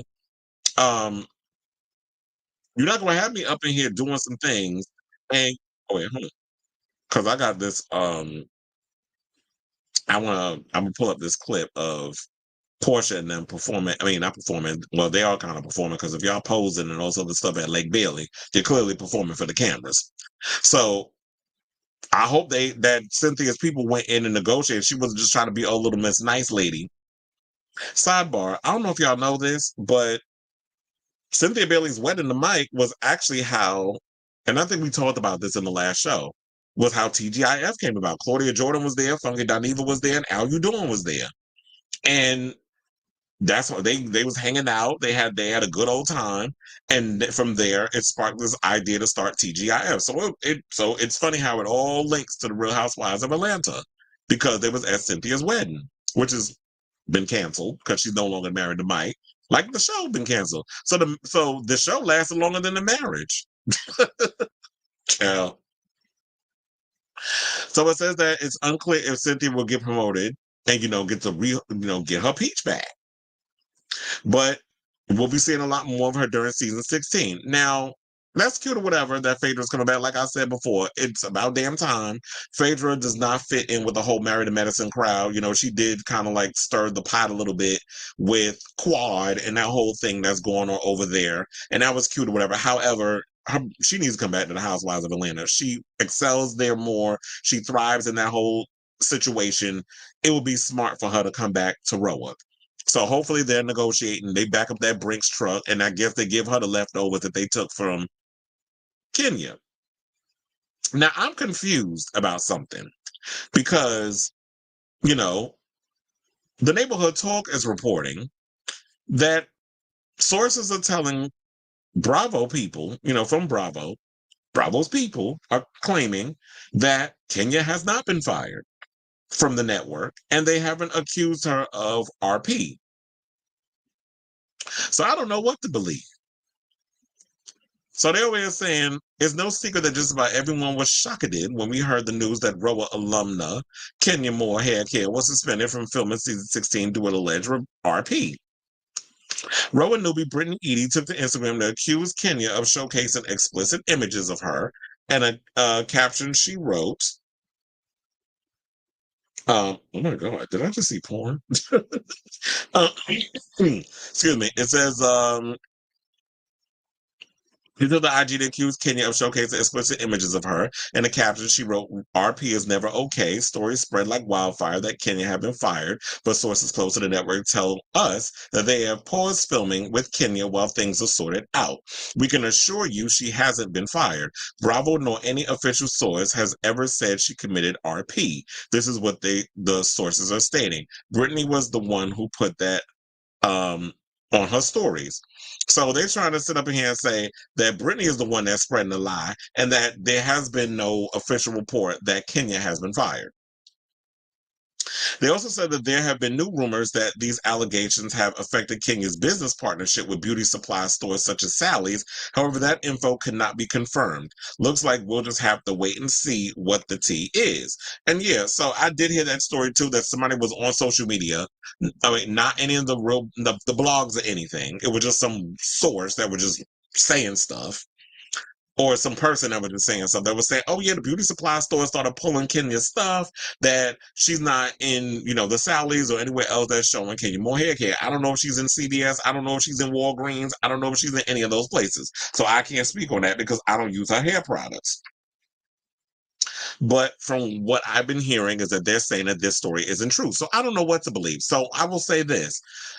Bravo probably is backpedaling on this whole Kenya thing because they realize that the outrage, I know, and look, Kenya, we know, got her haters or whatever the case is. However, Kenya makes good TV, whether you want to admit it or not. She does. She is thoroughly entertaining. When she came up there with that stupid fan that she flicked open like a homosexual, that was a cackle. When she waved the scepter in Portia's face like she was about to abracadabra the bitch and make her disappear at the reunion, you know, regardless, even though she got her behind beat on that stage, Kenya's a cackle. Kenya is thoroughly entertaining. So with all this stuff going on, I feel like the backlash from the fans over Kenya being fired and how people have said that Bravo is very selective in how they choose to discipline certain people when their white counterparts do certain things, like on New Jersey, Jennifer Aiden got smacked. They were suspended for fighting, but they were back to resume filming. That should be a no-brainer to immediately fire people. But they don't want to get rid of people over there. They wanted the drama. When they said Tom Sandoval was out here speaking of RP, he was doing that with Raquel. He still got a job over there at Vanderpump Rules, allegedly. There have been people that have always been out here doing all kinds of, and look how long it took for them to finally put the nail in the coffin of Ramona when she was being problematic over the years. So y'all being real selective with this, but of course, Kenya does this one little thing, and all of a sudden, y'all wanna all of a sudden have her unemployed. So I totally agree with the stuff that they were saying. So yeah, here's Portia and them up in there filming at Lake Bailey. I don't know who that chick is in the middle. That must be a new girl. And I think that's Shamia on the end. Always tooching the booty. But anyway. So yeah, this is what the people are saying. This is what Neighborhood Talk is saying. I actually hope that Kenya is coming back. I don't think that she should be fired because look, quiet as it's kept. Don't think that outside of Kenya, Portia, and maybe Shamia, and maybe Miss Bailey, and possibly with Phaedra coming back, I do feel like they'll bring it. But if you take Kenya out the equation, I don't know these new girls. And it takes a lot for us to even give new people a chance. Because we've seen many a time you bring new people into these shows and they don't be given what needs to be given. Or when they try to give what needs to be given, it comes across as y'all trying too damn hard. So at first, I was going to be like, once I got rid of Kenya, I'm done because none of these other girls I feel like can carry the show. I don't think that Portia is enough to carry the show by herself. But with Phaedra coming back and y'all, the possibility of frickin' Frack being reunited on camera, I could definitely see it being entertaining. But them saying that Kenya has not been fired, that does give me hopes that possibly season 16 will be worth watching. So I say all this to say, what do you guys think? Are y'all believing this? Or are you excited to hear that Phaedra could be coming back, according to B. Scott? They're negotiating to bring her back to the show because the show definitely needs salvaging. It's been on for too long, and y'all haven't brought it in the past couple of years. Also, are y'all here for? Do y'all believe the story regarding Kenya? You know, the stuff they're saying that she hasn't been fired, that she in fact is, just kind of being left underneath, they're keeping a low profile. They're working out some things and she'll probably come back at the end of the season. Or maybe they're just doing all this just to get us interested in watching the damn show. Whatever y'all think, let me know in the comments down below. Okay, so now we have said documentaries are true or more accurate than these, but absolutely. That's the thing, is that I didn't like I don't like a lot of these biopics because I feel like they don't be given what needs to be given. If I watch a documentary, to me, I feel like I'm getting the real person. The movie, the biopic, I feel like it's just this fantasy Disney-fied version of the celebrity's life, which is what I was getting from Bohemian Rhapsody. Y'all wanted to get a bigger audience, so y'all didn't want to overindulge us with the same-sex stuff. But that was part of who Freddie was. Freddie was a gay man. So y'all trying to make it seem like he was just some bisexual who was up here sleeping more with women than men. It's not historically accurate. The Neighborhood Talk is funny for that. So, okay. Shady behinds. With what they was doing over there. But anyway, so also let me finish with the comments. They said, I don't like Kenya, but whatever makes the show have good ratings. Well, yeah, that's what they need at the end of the day. It's all about the ratings with a lot of these shows. If Kenya can come back, look, they need to bring Nene back. I mean, her doing that Lifetime thing where she's commenting on people's relationships. I'm like, really, sis? Like, who's watching that foolishness? To me, it's like, we need Kenya more. I mean, we need Kenya and we need Nene back. But I feel like Nene went, when you out here accusing Andy Cohen of racism and all that other stuff, I don't feel like there's any coming back from that. Especially when we know Andy likes to fetishize black men. But you can't be fetishized unless you're a willing participant. Anyway, speaking of fetishizations, let's talk about Mark Wahlberg, who apparently refused to star in the movie Brokeback Mountain. Now, we did talk about this the other day. I think it was like in passing, where I mentioned that Mark Wahlberg was supposed to star in Brokeback Mountain. I had heard some stories that he was supposed to star in it, but he turned down the role. But we didn't really talk about exactly what the tea was in regards of why he decided to turn down the role.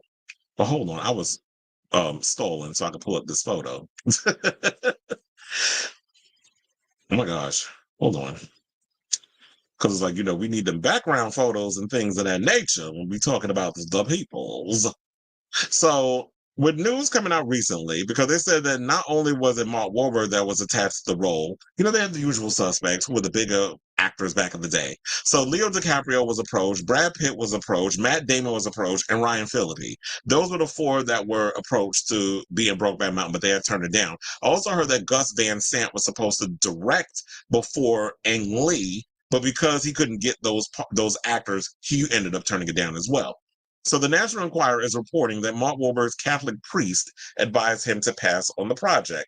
In a 2007 interview that apparently is making the rounds in 2024, because I guess slow news day on their part, or I should say in white media circles.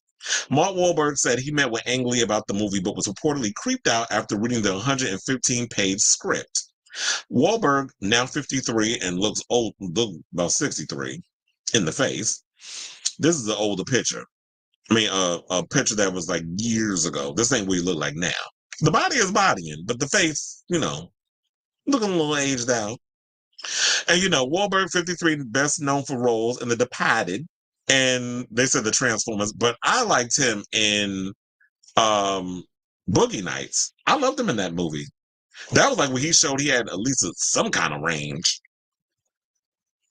But anyway, so it says that he could have starred in the 2005 Ang Lee epic Brokeback Mountain, which became one of the most successful LGBTQ plus films in history and netted 3 Oscars. I even went to the movies to see Brokeback Mountain with some friends, my older gay friends. However, Wahlberg confessed to feeling uncomfortable due to the graphic descriptive nature of the script, which tells the tale of 2 American cowboys turned gay lovers, with the roles ultimately played by, may he rest in peace, may he rest in peace, Heath Ledger, and Jake Gyllenhaal. So in a 2007 interview, Wahlberg said the film's first sex scene between the cowboys Ennis Del Mar and Jack Twist left him feeling convinced the movie wasn't his deal. He said, I met with Ang Lee in that movie. I read 15 pages of the script and got a little creeped out. He added the spitting on the hand, getting ready to do the Okay, so here's the thing. Now, which part was he supposed to play? Was he supposed to play the bean eater? Meaning that he would have to bend over and get it from the back? Or was he playing the Heath Ledger character? I have a strange feeling that he was up for the Ennis character. Because if I'm trying to remember correctly, Ennis was played by Heath, right? And Jack was played by Jake Gyllenhaal. Or is it the other way around? Let me know in the comments. Because it's been so long I've seen Brokeback Mountain. And I think Brokeback Mountain is actually on one of the streaming services. I think it's on Max, if I'm not mistaken. It might be on Max or Netflix, one of them, but I think it's more or less on Max. Because I was scrolling through for something to watch the other day, and I did see Brokeback Mountain up there.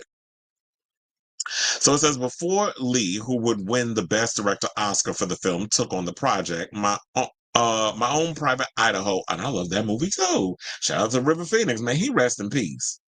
And Keanu Reeves. My Own Private Idaho filmmaker Gus Van Sant was approached to direct, and he revealed numerous A-listers had been offered and passed on the project. He told IndieWire in 2018, Gus Van Sant passed away too. Damn, a lot of people died since this article. He told IndieWire in 2018, nobody wanted to do it. I was working on it, and I felt like we needed a really strong cast, like a famous cast that wasn't working out. I asked the usual suspects, Leo DiCaprio, Brad Pitt, Matt Damon, and Ryan Phillippe. They all said no. And that could have been around the time because, Ryan Phillippe, Matt Damon was in The Talented Mr. Ripley, which some people call that a gay film. No, it wasn't. You playing a deceitful, evil ass man. You're not lumping that with us, Chad. And Ryan Phillippe was in 54, which I saw that in the movies too. I love that damn soundtrack. And he had his same-sex scene with Breckin Meyer, but they wound up cutting all that out. If you look in the right places, probably social media, you can find the scene of him of Ryan and Breckin's same-sex encounter that was cut out of the film. It is floating around in social media circles.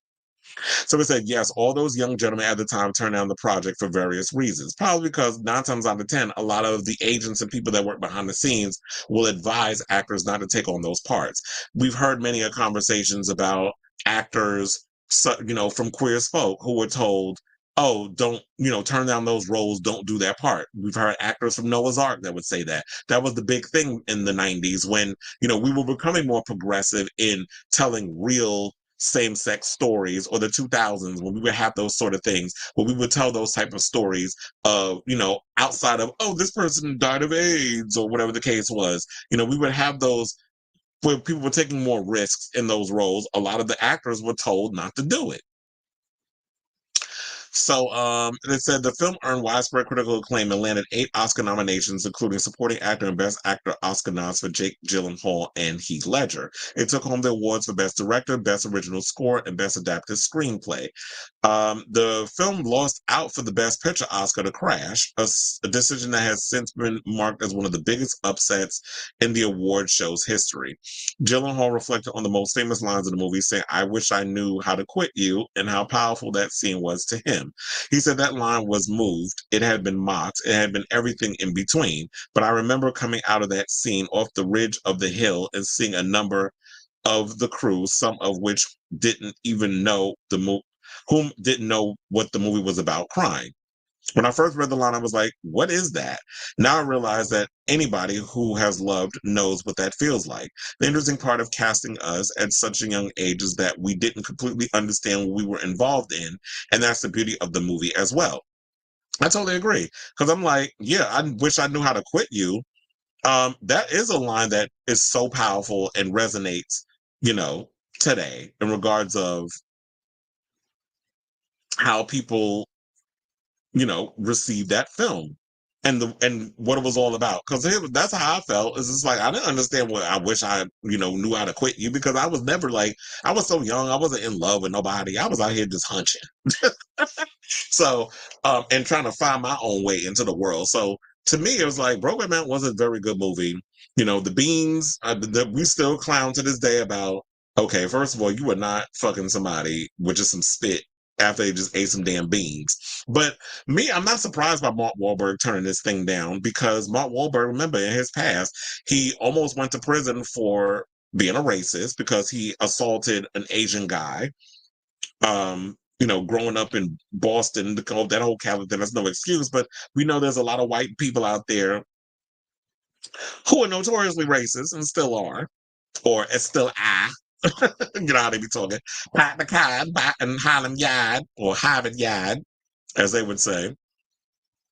And I'm not surprised that Mark Wahlberg would turn that film down. I mean, look, there was almost some homosexuality or homosexual stuff that was in Boogie Nights. With him and the prosthetic peen, and the fact that y'all had Philip Seymour Hoffman, man, he rescued. We talking about a lot of dead actors in this thing. Was kind of had like feelings for his character and how he killed himself and that whole sort of thing, which that scene still like freaks me out to this day.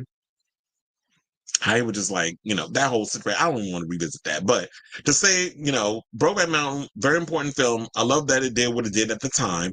I'm glad Mark Wahlberg turned it down, because he would not have been able to really bring us the gravitas that those two actors did. So the right people got the right part. I'm glad that it went to Jake Gyllenhaal and Heath Ledger. At least they, even though I'm sure they had their trepidations, they were man enough to, and, even though some people find this problematic whenever we say straight people are so brave to do a gay movie.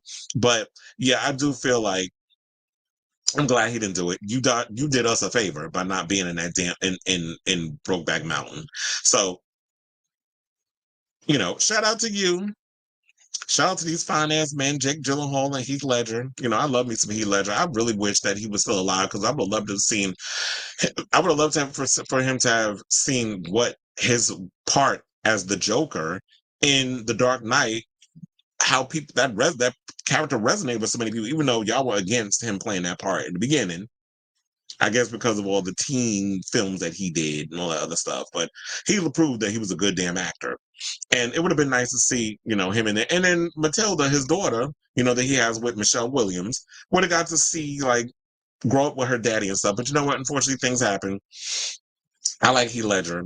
And yeah, and I love Brokeback Mountain. Now me talking about, I might actually revisit that movie this week on one of the streaming services. So what do y'all think of this story? Y'all glad that Mark Wahlberg, racist, homophobic ass, didn't start, partake in this film. You know, there have been stories about him being a homophobe as well back in the day, that he used to fight gays and all this other stuff. Meanwhile, the gays was your bread and butter when you was doing your mediocre ass rap music. Shout out to Eminem for clowning him at TRL. That shit still lives free in my brain. To my yo, we could be one big funky bunch.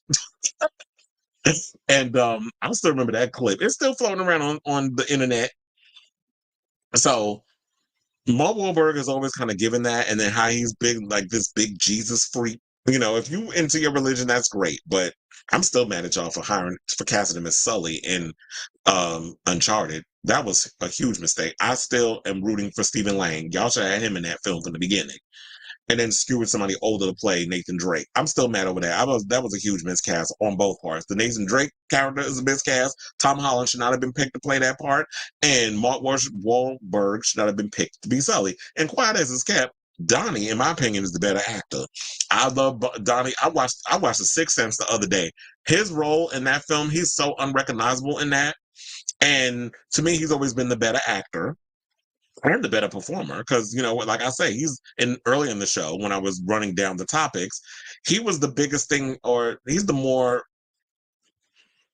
the bigger one to come out of New Kids on the Block. Like, he's the standout of New Kids on the Block. You know, the people gravitate towards it more. Yeah, everybody's got the individual people that they love. Everybody loves Joey McIntyre and all the others, but Donnie is like the biggest, more famous one to come out of that. And then doing 15 years of Blue Bloods, which I heard just I think maybe a week or so ago, or last month, they wrapped up the final season that's going to air in the fall.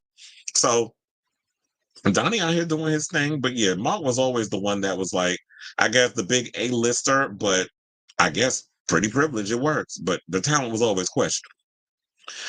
And then also, like I said, he capitalized off the gays. Like, you performed at gay clubs, and then he always would, you know, the whole Calvin Klein campaign and all that other stuff that he was, you know, we lived for him back then too. Him, and it's funny how all the ones that gravitated towards the gays turned out to be crazy. Him, Antonio Sabato Jr., all of them. But anyway, let me know what y'all think of this story down below. So honestly, we don't really need more. No, we don't. I mean, I like some of his movies. I like Fear, which was, I think, when we first got introduced to him in movies and stuff. It said he can't do Brokeback Mountain, but he could do Boogie Nights, a film about 1970s gold. I know, hypocritical. It's funny, like, it's like, oh yeah, we could do like the corn stuff, as you like this, as you call it, because you know algorithms. But you can't do something about gays. That's the tipping point for y'all, because y'all worrying about what other people think. Look, Will Smith was the same way. And Chad, we're not gonna get into the stories we heard about Will and Dwayne, but you didn't want to play gay in 6 Degrees of Separation.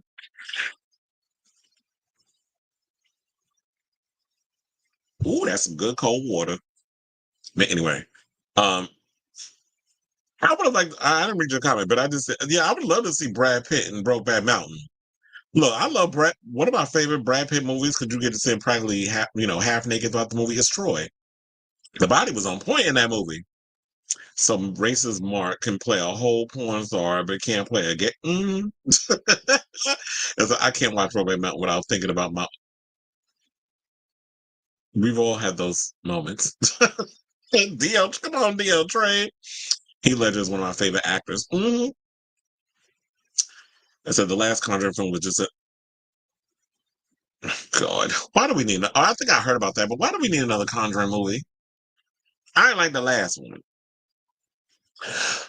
What was the movie? Wait, that's the same franchise where they had like the red door and the son went to college, and there was a whole situation going on with that is that the same movie? I begin so confused with these Conjuring universe films, Annabelle, all that other stuff. That is the same movie, right? I don't really like spirit movies because I feel like they're just boring to me. Although I will say this, I did watch the first Omen the other day. I actually liked it. Although I didn't like the whole thing where they tried to say, oh, well, Damien wasn't born from a jackal, because in the original Omen movie, he was born from a jackal. Oh, they had him born from a regular woman, and then she had twins. I'm like, if they really wanted, they can kind of take that in a different direction, where it's like, Damien kind of becomes like what Trump is trying to do, where he's trying to be the president. They have a lot of the similarities, where it's like they put him in this certain place where having the ambassador, and he becomes president of the United States, that sort of thing. And then you have like the only person that could take him out is his twin sister. That would be a great angle to take with that. It's like only blood kill blood. So you just train the sister. Or maybe, you know what? I'll take that idea and turn it into something. I ain't giving y'all, fuck it. I'm not even giving y'all idea. I'll use it for me. Do something. Similar to we're going to take it in that direction. Do we need another damn Shrek? We don't. Just like we don't need another, The Devil Wears Prada. That was another, I'm glad you brought that up because I forgot to bring that up. We do not need a sequel to Devil Wears Prada. That was just announced, I think, today that they're making a sequel to Devil. No, I love Miranda Priestley. I love what Meryl Streep did with the role. Vanessa Williams is currently playing Miranda Priestley at the West End. I believe that is going to be coming to Broadway down the road. However, we do not need a sequel to The Devil Wears Prada. It ended the right way. It ended the way it needed to be ended. We don't need a sequel. Some things just need to be left well alone. But Hollywood, per usual, just wants to always continue to conjure up pre-existing IPs for what? For an easy check. And then we're going to be disappointed. It's the same thing like with Hocus Pocus. I love the first Hocus Pocus movie. I understand it's, first of all, I had to block a bitch because she tried me. Now, normally I'd be like, everybody for the good differences of opinion, but I remember like Joe Vaughn, shout out to him, I'll be honest. He and I got into it with this dude because he was in my comments basically shading anybody that liked the movie. And I'm like, don't be shitting or yucking somebody's yum because you didn't like Hocus Pocus, but other people did, and just trying to call them childish or whatever. And at least I'm still in contact with my inner child, unlike some people. But I love the original Hocus Pocus. As cheesy and corny as it is, that was like one of my favorite movies as a kid growing up. Plus, I had a crush on Omri Katz, who was also in Erie, Indiana. I had a crush on him when I was a kid. So, I love that movie. And then they made a sequel. The sequel was not good. The sequel was unnecessary. I'm glad that you brought the Sanderson sisters back, but we didn't need a sequel. So sometimes you need to leave stuff well alone, especially if y'all be taking like these 30-year gaps. Now, okay, there's been exceptions to the rule. Top Gun Maverick, I was like, why do we need another damn Top Gun? Top Gun Maverick was good, especially since I love me some Glenn Powell. I'm looking forward to Twisters. Speaking of long in the two sequels, they do have a Twisters coming out. 2 people are in it that, I love me some them. Glenn Powell is a good looking man, and Anthony Ramos. I'm looking forward to seeing it when it comes out. I think it comes out next week. So sometimes it works and sometimes it doesn't. So, but we don't need no damn sequel to Devil Wears Prada.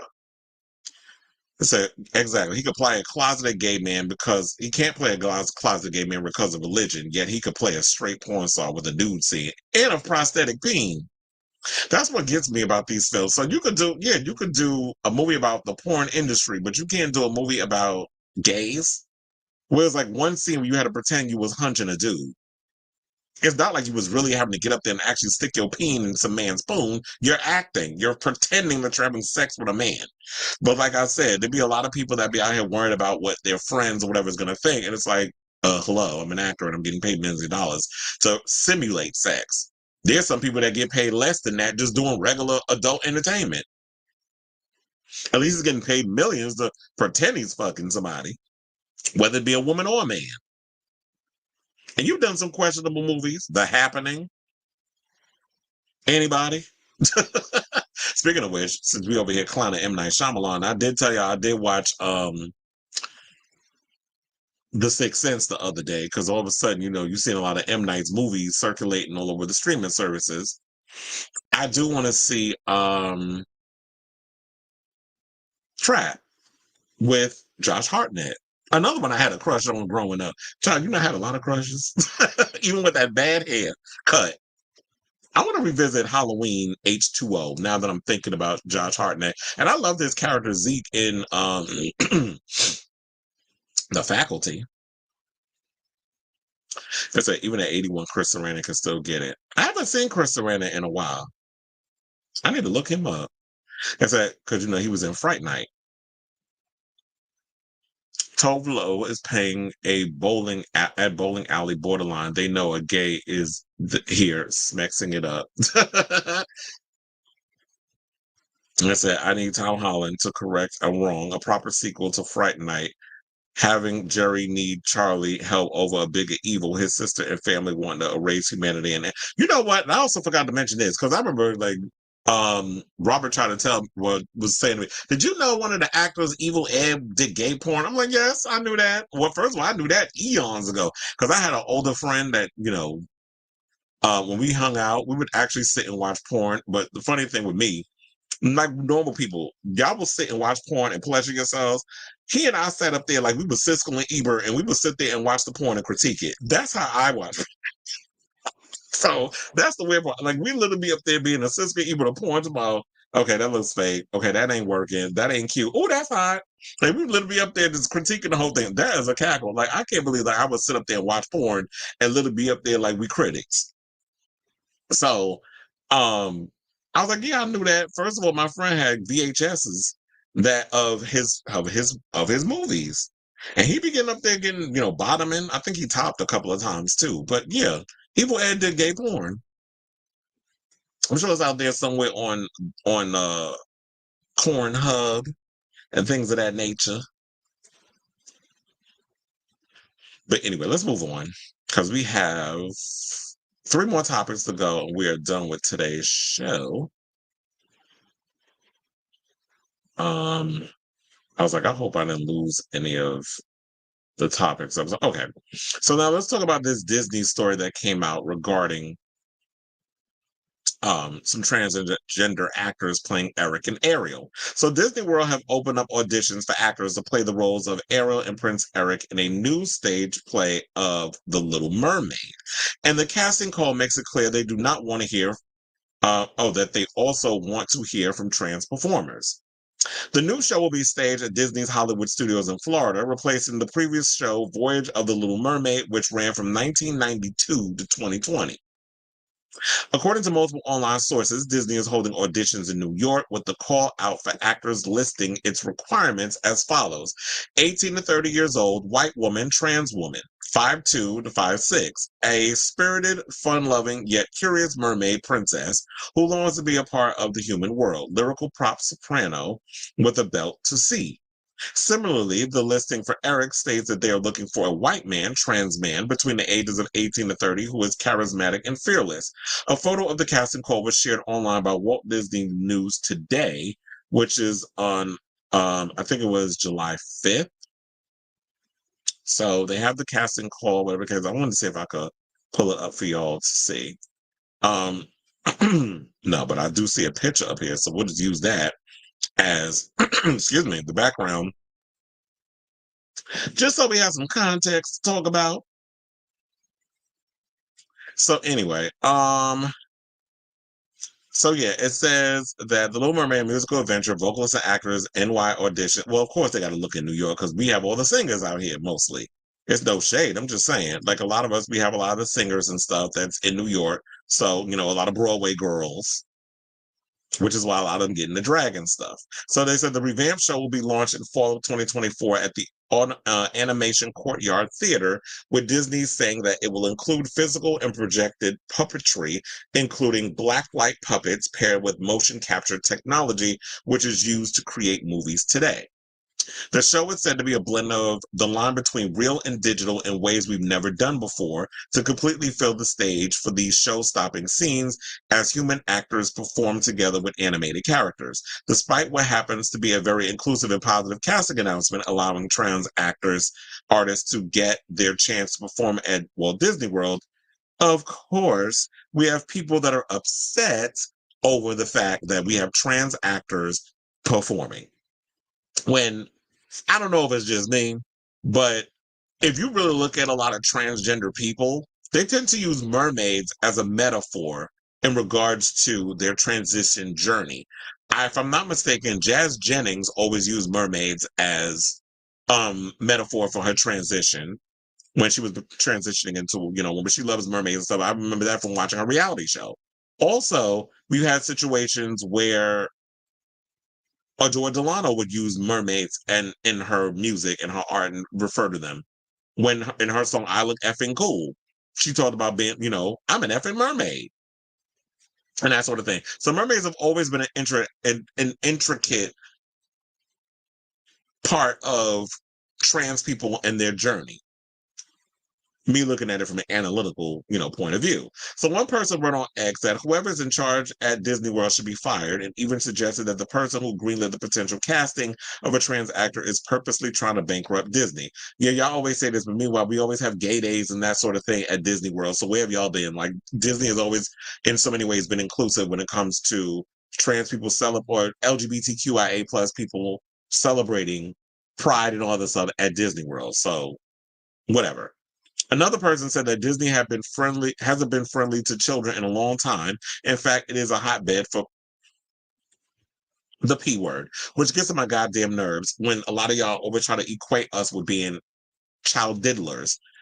Stop always equating queer people with pedophilia. That is a lie. That is something that has been cooked up by these crazy ass right-wing radicalists. When quiet as is kept, a lot of the people in the church, that God you worship, a lot of these people in the church be the ones that be out here doing inappropriate things to children. So the notion that LGBTQ plus people and their allies are engaging in child grooming or enabling child SA is a far-right conspiracy theory and anti-LGBTQ plus dog whistle, which is literally what I said without me be reading that. And I'm tired of y'all using that dog whistle as a way to always equate queer people with us being groomers for children. A third person said that casting announcement was actually discriminating against real men and women. Child bye. And to me, this is some BS because, well, I'll get into my thing in a second because this is another thing that I hate what people like to use. Other comments said that people who commented said they would no longer be supporting Disney and its woke casting, and that they would be getting rid of their annual passes to the parks. Well, good. Fuck you then. Take the pass or shove it up your ass while you're at it. And not only that, you know what? That leaves room for more LGBTQIA plus people coming to Disney. Because I always say one person's trash is another person's treasure. That you were talking about, I'm not going to go to Disney anymore because, there's so many changes going on and we can't just be white and heterosexual and boring anymore. They're taking away all the things that we enjoy. We can't have diversity.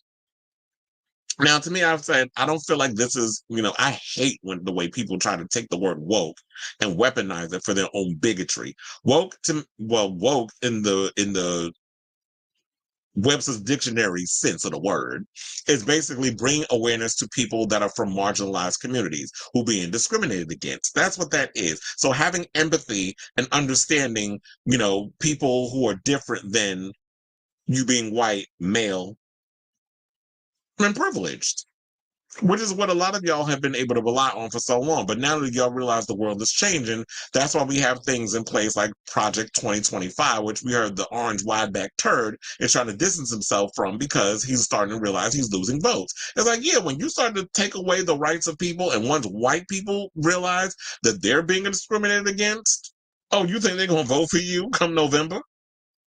Oh, sir, that's not going to happen.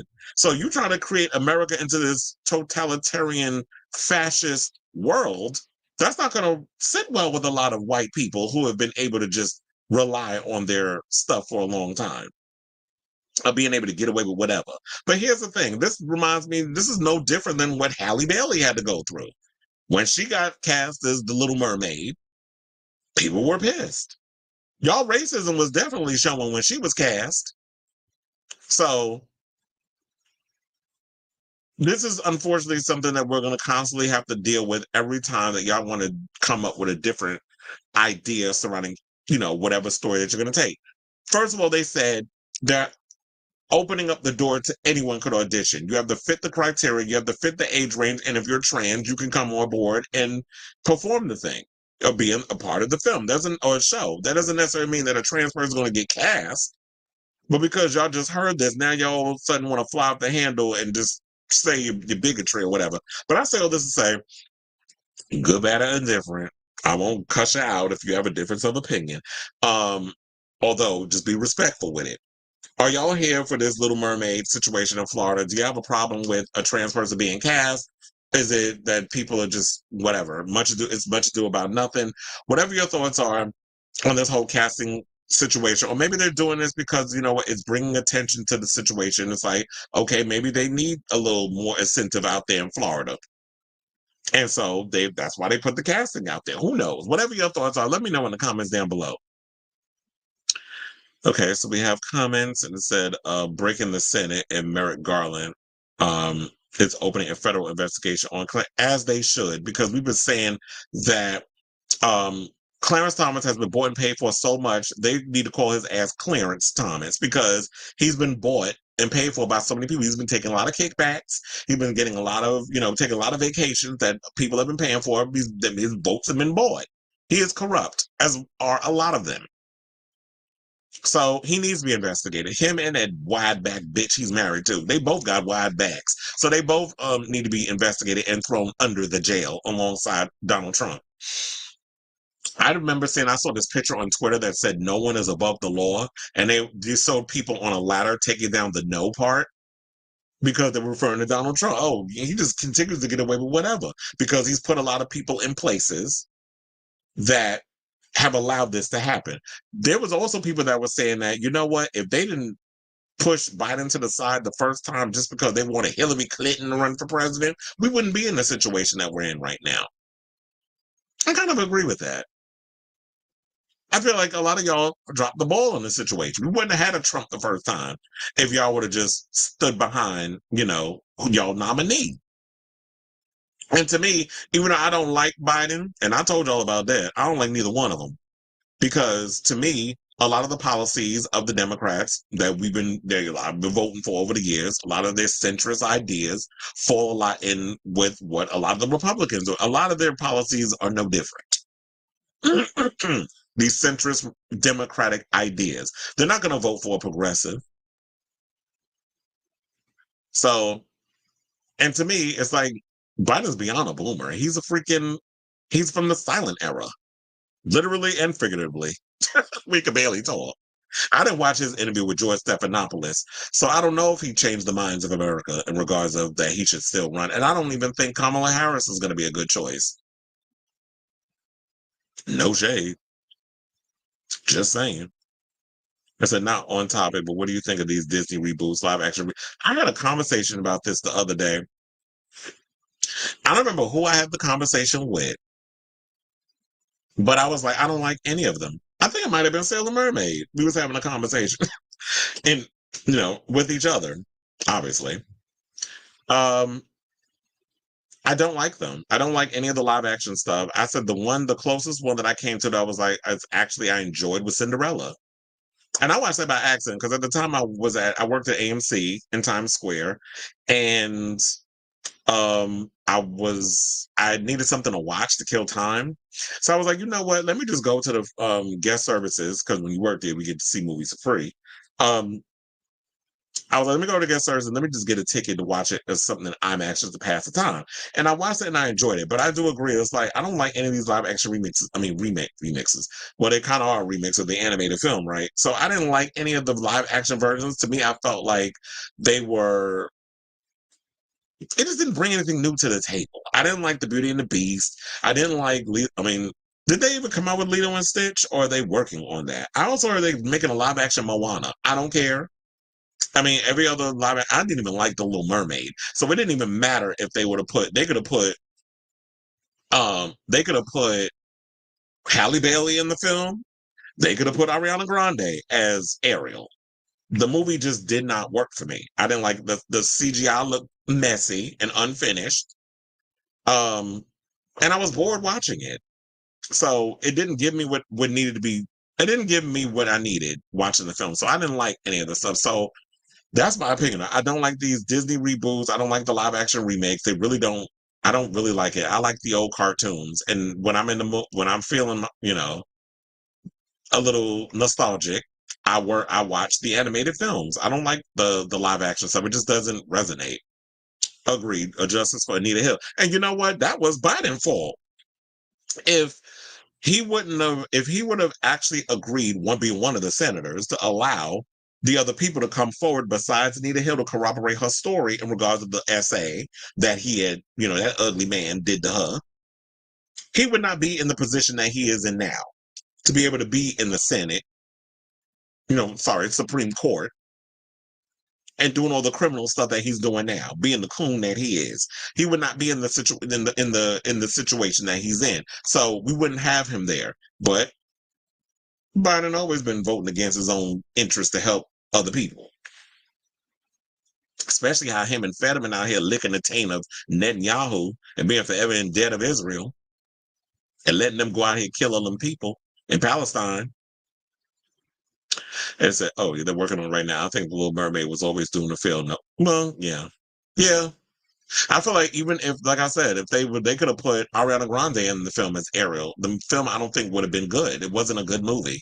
So it doesn't matter who you put in it. I think maybe they picked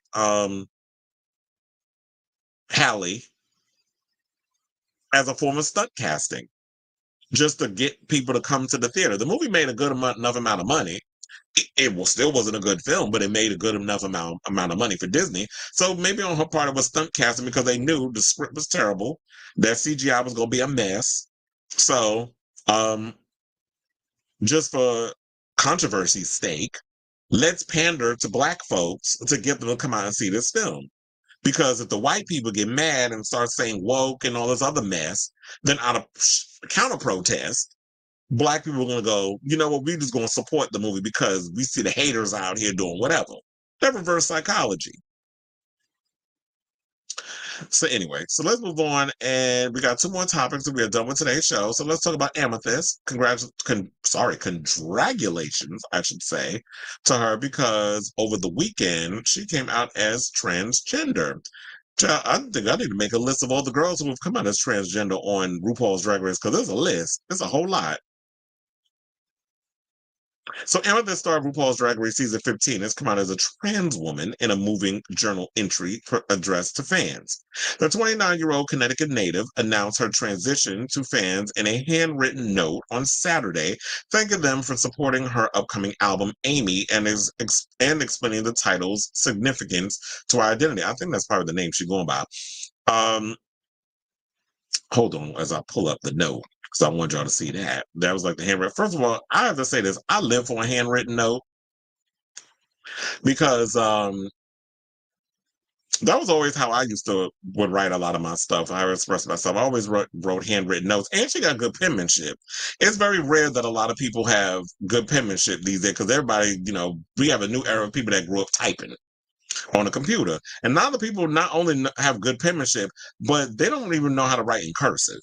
Do they still teach cursive in schools? Let me know in the comments. Because I always been wanting to know. I'm glad I grew up in the era where I actually had written in cursive. But anyway, she said, I've been struggling severely with my gender dysphoria more than ever in recent months. This is what she wrote in an Instagram post. It's something that I've always concealed in the back of my mind and through the years has slowly crept its way to the front. Last year was when things really started to hit me hard, and this mental warfare has really just escalated since then. She continued, adding that holding her feelings inside was eating away at her and impacting her sense of self in the process.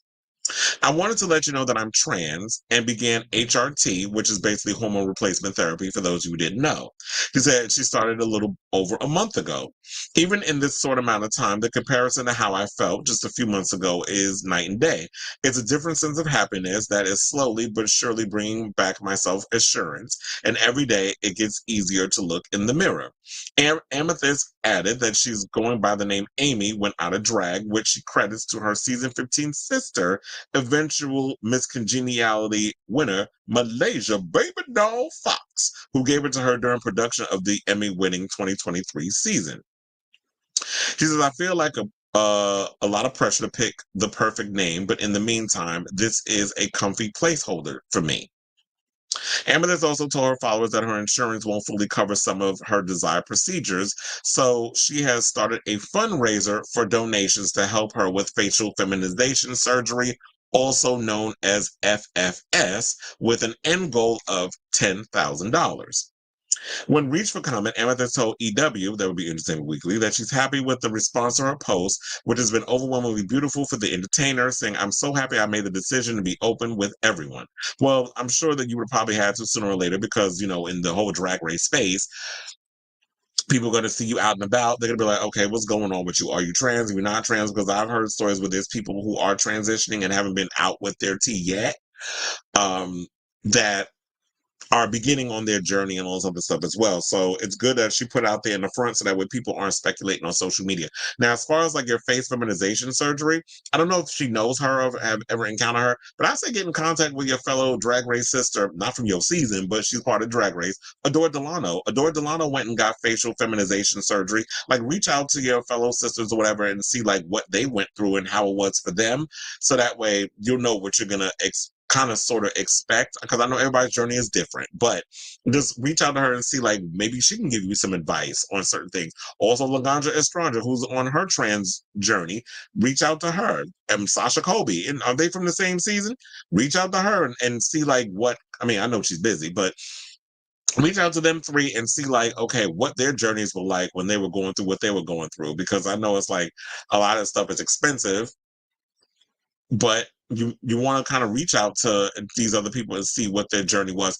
Also, I also wonder, a lot of people are still going on their journeys and things are happening. And I did talk about with Biden before that he's trying to stop hormone blockers and stuff for kids, when it's like that should be up to the individual to decide on that. That should not be the part of the government jumping in and adapting these Republican policies so that way you can snap some votes or whatever the case is. Let parents decide what they want to do with their own damn children, because you don't live in their house on both sides. I'm saying not just with Biden, but also all the sides. Government need to stay out of people's business, out of their house and all the other stuff. Whatever y'all got going on, let it go on with that. But I worry, like with Project 2025 and all this other stuff going on, that we have to worry about the fact that, they're talking about outlawing a lot of policies, which would be, discriminating against us, not just the trans people, but the gays as well. All the things that our forefathers have fought, our queer forefathers have fought long and hard for, are going to be stripped away should this wannabe fascist get into office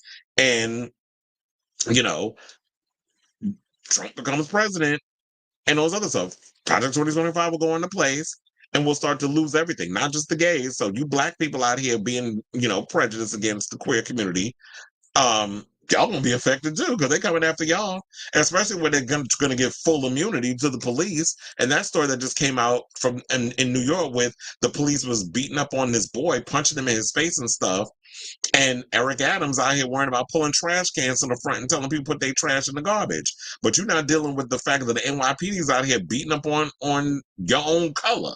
But of course, he ain't black, he blue. Because that's what he worried about. The NYPD on his ass, which is why I guess they wanted a cop to be the mayor of New York, so that way they could have somebody in their pocket that they could control that will look the other way.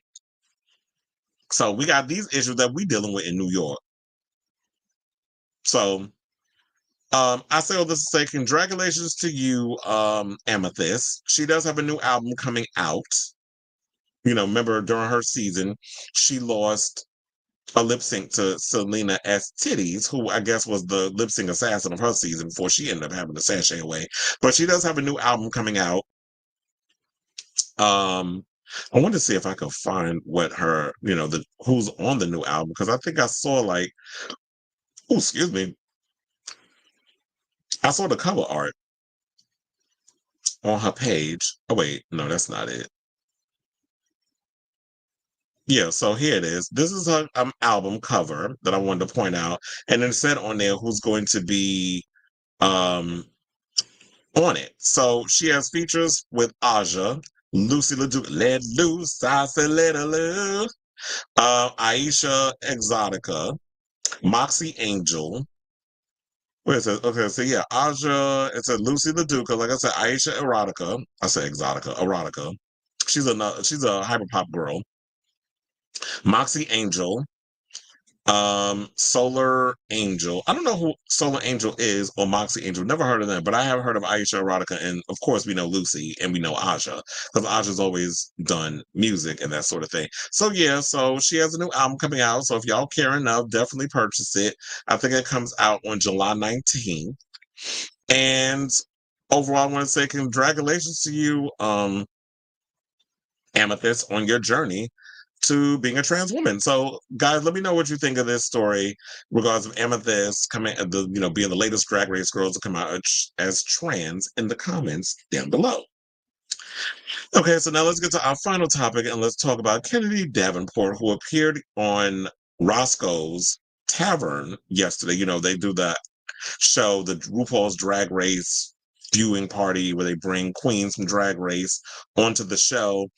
And they talk about the show, and then they also spill some behind the scenes tea. Well, Naysha Lopez wasn't on this episode. It was Batty Davis and Caramel DeVille. They were actually co-hosting. So I don't know what happened with Naysha. I guess she was booked and busy. Although I did see a picture of her with her man celebrating July 4th. So maybe she had a prior gig, or maybe she was too lit to come to work. But because Roscoe's was Friday and 4th of July was Thursday. So maybe, yeah, she was probably too lit to come to work and do her job or whatever the case was. But she was on there alongside, Kennedy and Plasma were on the episode. And Kennedy revealed, because she's gonna be in the up season of Canada's Drag Race, Canada versus the World. And I have to say, when her and Plasma, they was throwing all kinds of shade up on it. They were going in on the girl, and that's why I live for Kennedy, because Kennedy is very honest about her opinions on the girls on the show. And I guess y'all could call it hate, whatever the case is, but I love a genuine, honest opinion. Because if the judges is not gonna be up there and give real critiques, if y'all just gonna like everything, even though Michelle says she tired of people wearing corsets, or she don't want people up there dressing very Victorian Marie Antoinette type, when that's all of Nina West's drag is Marie Antoinette tease, then if you're not going to give real criticisms, then I'd rather hear it from a Kennedy if the judges are going to be up there and not do their damn job, which we've been seeing them not doing over the as of late. If y'all just want to sit up here and collect the check and just be lazy, then y'all need to be replaced. And that's no shade, I'm just saying.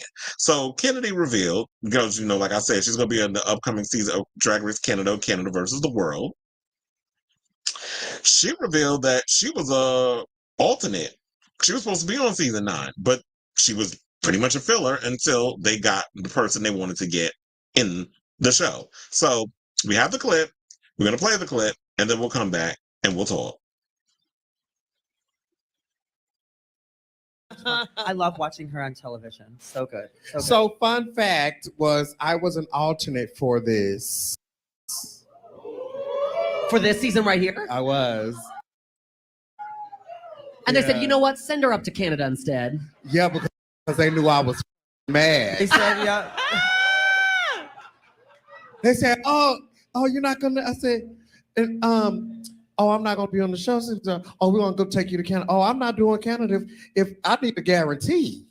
I need to be guaranteed. And I'm not going through all this. And then for you to tell me I'm an alternate, just in case somebody drop out. But I was an alternate, yeah. So, yeah. I'm excited about the musical. I love the musical. That's one of my most favorite challenges ever. Yes. You were just over here, and I was like, are you having fun? And you were like, no. Well, you had to talk about the musical, just though. then, I was like, oh, this is fun. And you were like... I mean, you got to have somebody more. You got to have somebody other than Vanjit trying to keep the, keep it going. Yeah. Wait, did we ever get to who you were rooting for in this cast, Kennedy? Oh. Kennedy has narcolepsy as well.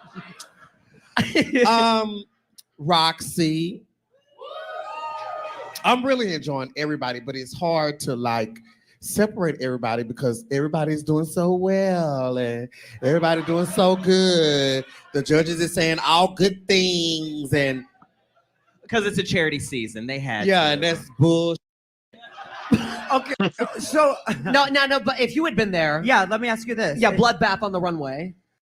Well, if I been there, they've definitely had something negative to say. So stop. Yeah. I said I wasn't going to drink a lot tonight, but this medication and this tequila is popping. Well, you're here with me, so we're going to drink. Well, yeah. Okay, so I could pause it there. That was a good episode. So if y'all get around to watching it, definitely check it out. Because Kennedy was reading throughout the whole show, but she was saying a lot of stuff that we was thinking. And I feel like, to me, I love RuPaul's Drag Race. I love the art of drag and that sort of thing, but we definitely need fresh ideas or whatever, like other shows to challenge it, because y'all have gotten too safe, you've gotten too boring, everybody's doing a great job, nobody wants to critique, nobody wants to be honest about stuff. And I feel like when you're on a show, especially like All Stars, yeah, you went through the ringer the first time, but we don't need a situation where it's just like, oh yeah, we gotta hold back because we don't want another situation like when Adore was on her season and was like, oh, I can't, we were touring and we were kikiing and we were having a great time, but now that we're on the show, y'all can't sit up in here and critique me and you can't be negative because I moved beyond that. It's like, no, as long as you're going to be on a show that's a competition reality show, you're going to have to be critiqued. It's like, yeah, we was breaking bread and we was kikiing and sisters and all this other stuff when we was doing the show, but now, I mean, when we was doing like the Brandon Voss funded type shows or whatever, we was traveling and all that stuff, that's great. But when we're on TV, I have a job to do, and my job is that when y'all come out here and your look is a mess, I gotta be like, for me, it did not work. And if you're in the rusical and you got the camera panning because the girls was up in there messing up, we have to be critical of you messing up during the challenge. And to me, that recent episode, I have to say, because Georges did say, girl, I love you, but no, that's not true at all. She said that this rusical was the best rusical in the history of Drag Race. No, ma'am. First of all, I live for the Madonna rusical. That was a good one. There's a couple of others, but for the most part, this rusical was good. I enjoyed it. I love the Rosemary's Baby rusical. My favorites for me, okay, I did like Ingeria. I love what she did. Chanel was cute. Nina West as Tangina from Poltergeist was a cackle. I definitely love Vanjie as the devil child. Or was she playing the devil? I'm confused. And she was giving Sam Smith as the devil. I did live for that part. But my favorite out of everybody on that panel and that whole performance, well, okay, I did love Roxy. I love Roxy as Pennywise, but definitely Georges as Megan. Bitch, that I cannot tell you how many times I rewinded to watch that scene with her. And said my dance went viral. When she did that, that was the part that just made me cackle so many times. So Georges' performance, and I was like, if they ever decided, and I don't want to give Hollywood no idea, but don't be surprised when they do it. If they were to ever to do Megan the musical, because Georges ain't growing, y'all could definitely have her play Megan in the musical on stage. A crazy AI robot going around killing people. That would definitely be the cackle of all cackles. Or if they decided, to do like a parody version, like if Peaches Christ decided to do like a gay parody version of it, like they did with Mean Girls, Mean Gays, that sort of thing. If they decided to go in that direction, do something like that with that musical, I could definitely say, I wonder who actually did the songs for that. Was that Leland? Because I know Leland does a lot of he writes a lot of the musicals for RuPaul's Drag Race. It used to be Lucian, but Lucian went crazy. And then, or was it always, I think it was Lucian and then it was Leland, because I think those were the main ones. And then when Lucian went crazy, with all his crazy, God knows what was going on with him. Then they brought in Leland, and Leland is definitely a good songwriter and has written some iconic musicals. I never really got like a lot of the ones that Lucian did. His didn't always resonate with me. So, I do agree with that. I was like, I would love to have seen Kennedy on Drag Race, the regular season. But here's the thing. I'm definitely looking forward to seeing Miss Mamas on the upcoming season of Canada's Drag Race, Canada versus the World. So, I want to see what else they had to say. Okay, so they said that Batty, Cara, and Plasma seem to enjoy the rusical, but Kennedy, again in a humorous way, was immediately plucked by the theme of the challenge. He said, girl, that was of the devil. I had nothing to do with it. The all-star superstar said, which made everyone laugh. I'm a believer in Jesus Christ. If it would have been me, I would have a real problem doing this challenge. Batty replied, that's why you weren't there and went to Canada. And she said, okay, that's why they had to have me in an alternate, honey. Very good, because it's like she's a man of the Lord and all this other stuff, and said that she wouldn't have been able to do the musical because of the themes and stuff. But yeah, it's a musical. Like, come on. They also like, oh, I can't do it because it's it's gonna compromise my Christianity. People, I tell you, some of you religious fanatics, y'all be real funny with that. So, and it said Out had reached out because I saw this article on Out. That's why I was like, let's talk about it. So Out reached out to Kennedy and asked if she had any further comments about being dropped from All Stars 9. A rep wrote back on Kennedy's behalf, saying that she feels that her comments at Roscoe's were complete and has nothing further to elaborate on at this time. She is very excited to be part of Canada versus the World Season 2 and has no further comment at this time. So there you have it. And like I said, I told y'all from the beginning, I'm rooting for Kennedy. My Kennedy's my girl. I live for her. I love her drag. I love how unfiltered and honest that she is, which is a rarity when it comes to a lot of these queens. Her and Detox. That's why I live for whenever they bring them on Roscoe's, because they ain't no hair on their tongue, but they're gonna say it like they mean it. And that's what we live for. That's why we live for this show, because I say it like I mean it. But anyway, so was y'all here for what Kennedy had to say? Now you here to see Kennedy on Canada's Drag Race, Canada versus the World. Let me know in the comments down below. Okay, so now we have comments. It said Kennedy should have been on. They could have easily dropped. Yeah, but because now we got the tea that Jordan's going to be on season 10. But I guess, I wonder, here's the thing. You know what? I wonder exactly who it was that they had her waiting in the wings for in regards to the whole dropping out. I wonder who it was that they were going to replace her with for that whole situation. So I'm curious. It said, am I the only one that thought Nina West was Penny? No, because it's funny enough, someone else said the same thing in my comments. Or I saw it. Somebody was like, am I the only one that thought that it was Nina West? And then when she came out and I heard the lyrics, it was like, oh, wait, that's Roxy.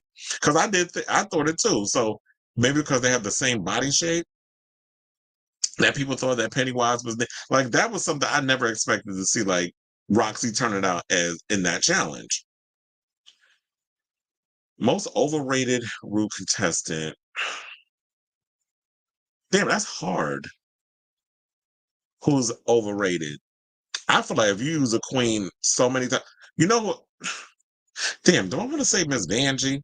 Because I do feel like, you know what, with what Kennedy said, I do agree. Like, y'all can't always just be calling on Vanjie to come save y'all show because y'all want ratings. Like, really give people opportunities to really come on and showcase themselves. You know who I feel is underrated? And I just heard that she's taking a break from drag. Angina. I just saw that article that she was talking about that she's taking a break, that she's not gonna be doing drag. Oh yeah, I definitely agree. I'm glad you said that because I don't know why I couldn't think of her. The Elephant Queen, Eureka. There's your answer. It's like, yeah, she is definitely overrated. I don't understand why they bring her to Canada's Drag Race. Speaking of which, I don't particularly care for her. I don't care for her drag. She's messy. And it is what it is, but that's what they got up in there. She's loud. But that's what they got up in it. So I do agree, she's overrated. I like Nina Brown, and I don't like the fact that, you know, when she be doing her shows and recapping on the girls, you know, the drag race stuff, people always be coming for her and dragging her. But if it's a white girl, y'all just, yeah, it's cute, whatever. Like if it was somebody like a Violet Chachki or God Meg, because they serve in the fashion department, everybody looks the other way. But Nina Brown, I like her. And I liked what she brought in regards to dress. She was doing that alternative, crazy, you know, type of drag. So even though the draggers weren't really feeling it during her season. So, yeah, there's that. But anyway, so let me take this banner out. We're at the end of the show. Thank you all for tuning in. Any questions, comments, or concerns before I log off? We're about to hit the 4-hour mark. I told you it was going to be a 3-hour show. It's always a 3-hour show. I don't know what tea is popping, but more than likely I'll be doing a show tomorrow. I'm going to be busy at the end of the week, so I'm just going to get all these shows out the way and keep y'all fed, you know, until the weekend. So, thank you all for tuning in to Chris Avalon Unfiltered. Please do me a favor and hit that like button, that subscribe button, and also smash that notification button so that way you guys will know when I go live with a brand new episode of Chris Avalon Unfiltered. Thank you to everybody who was in the chats. commenting and all that good stuff. I'm so upset. I need to figure out how come I can't see any of the comments and stuff on Twitter, because I do be seeing like people do be responding to stuff over there, but I don't really be seeing like the people and stuff commenting over there, because I do see a lot of people is watching on the Twitter. But yeah, I don't be seeing it. But anyway, thank you all for watching, and I'll be back on tomorrow. Like I said, I didn't do one yesterday because I was tired and I needed a mental health day. So love you all, and until next time, ciao, darlings.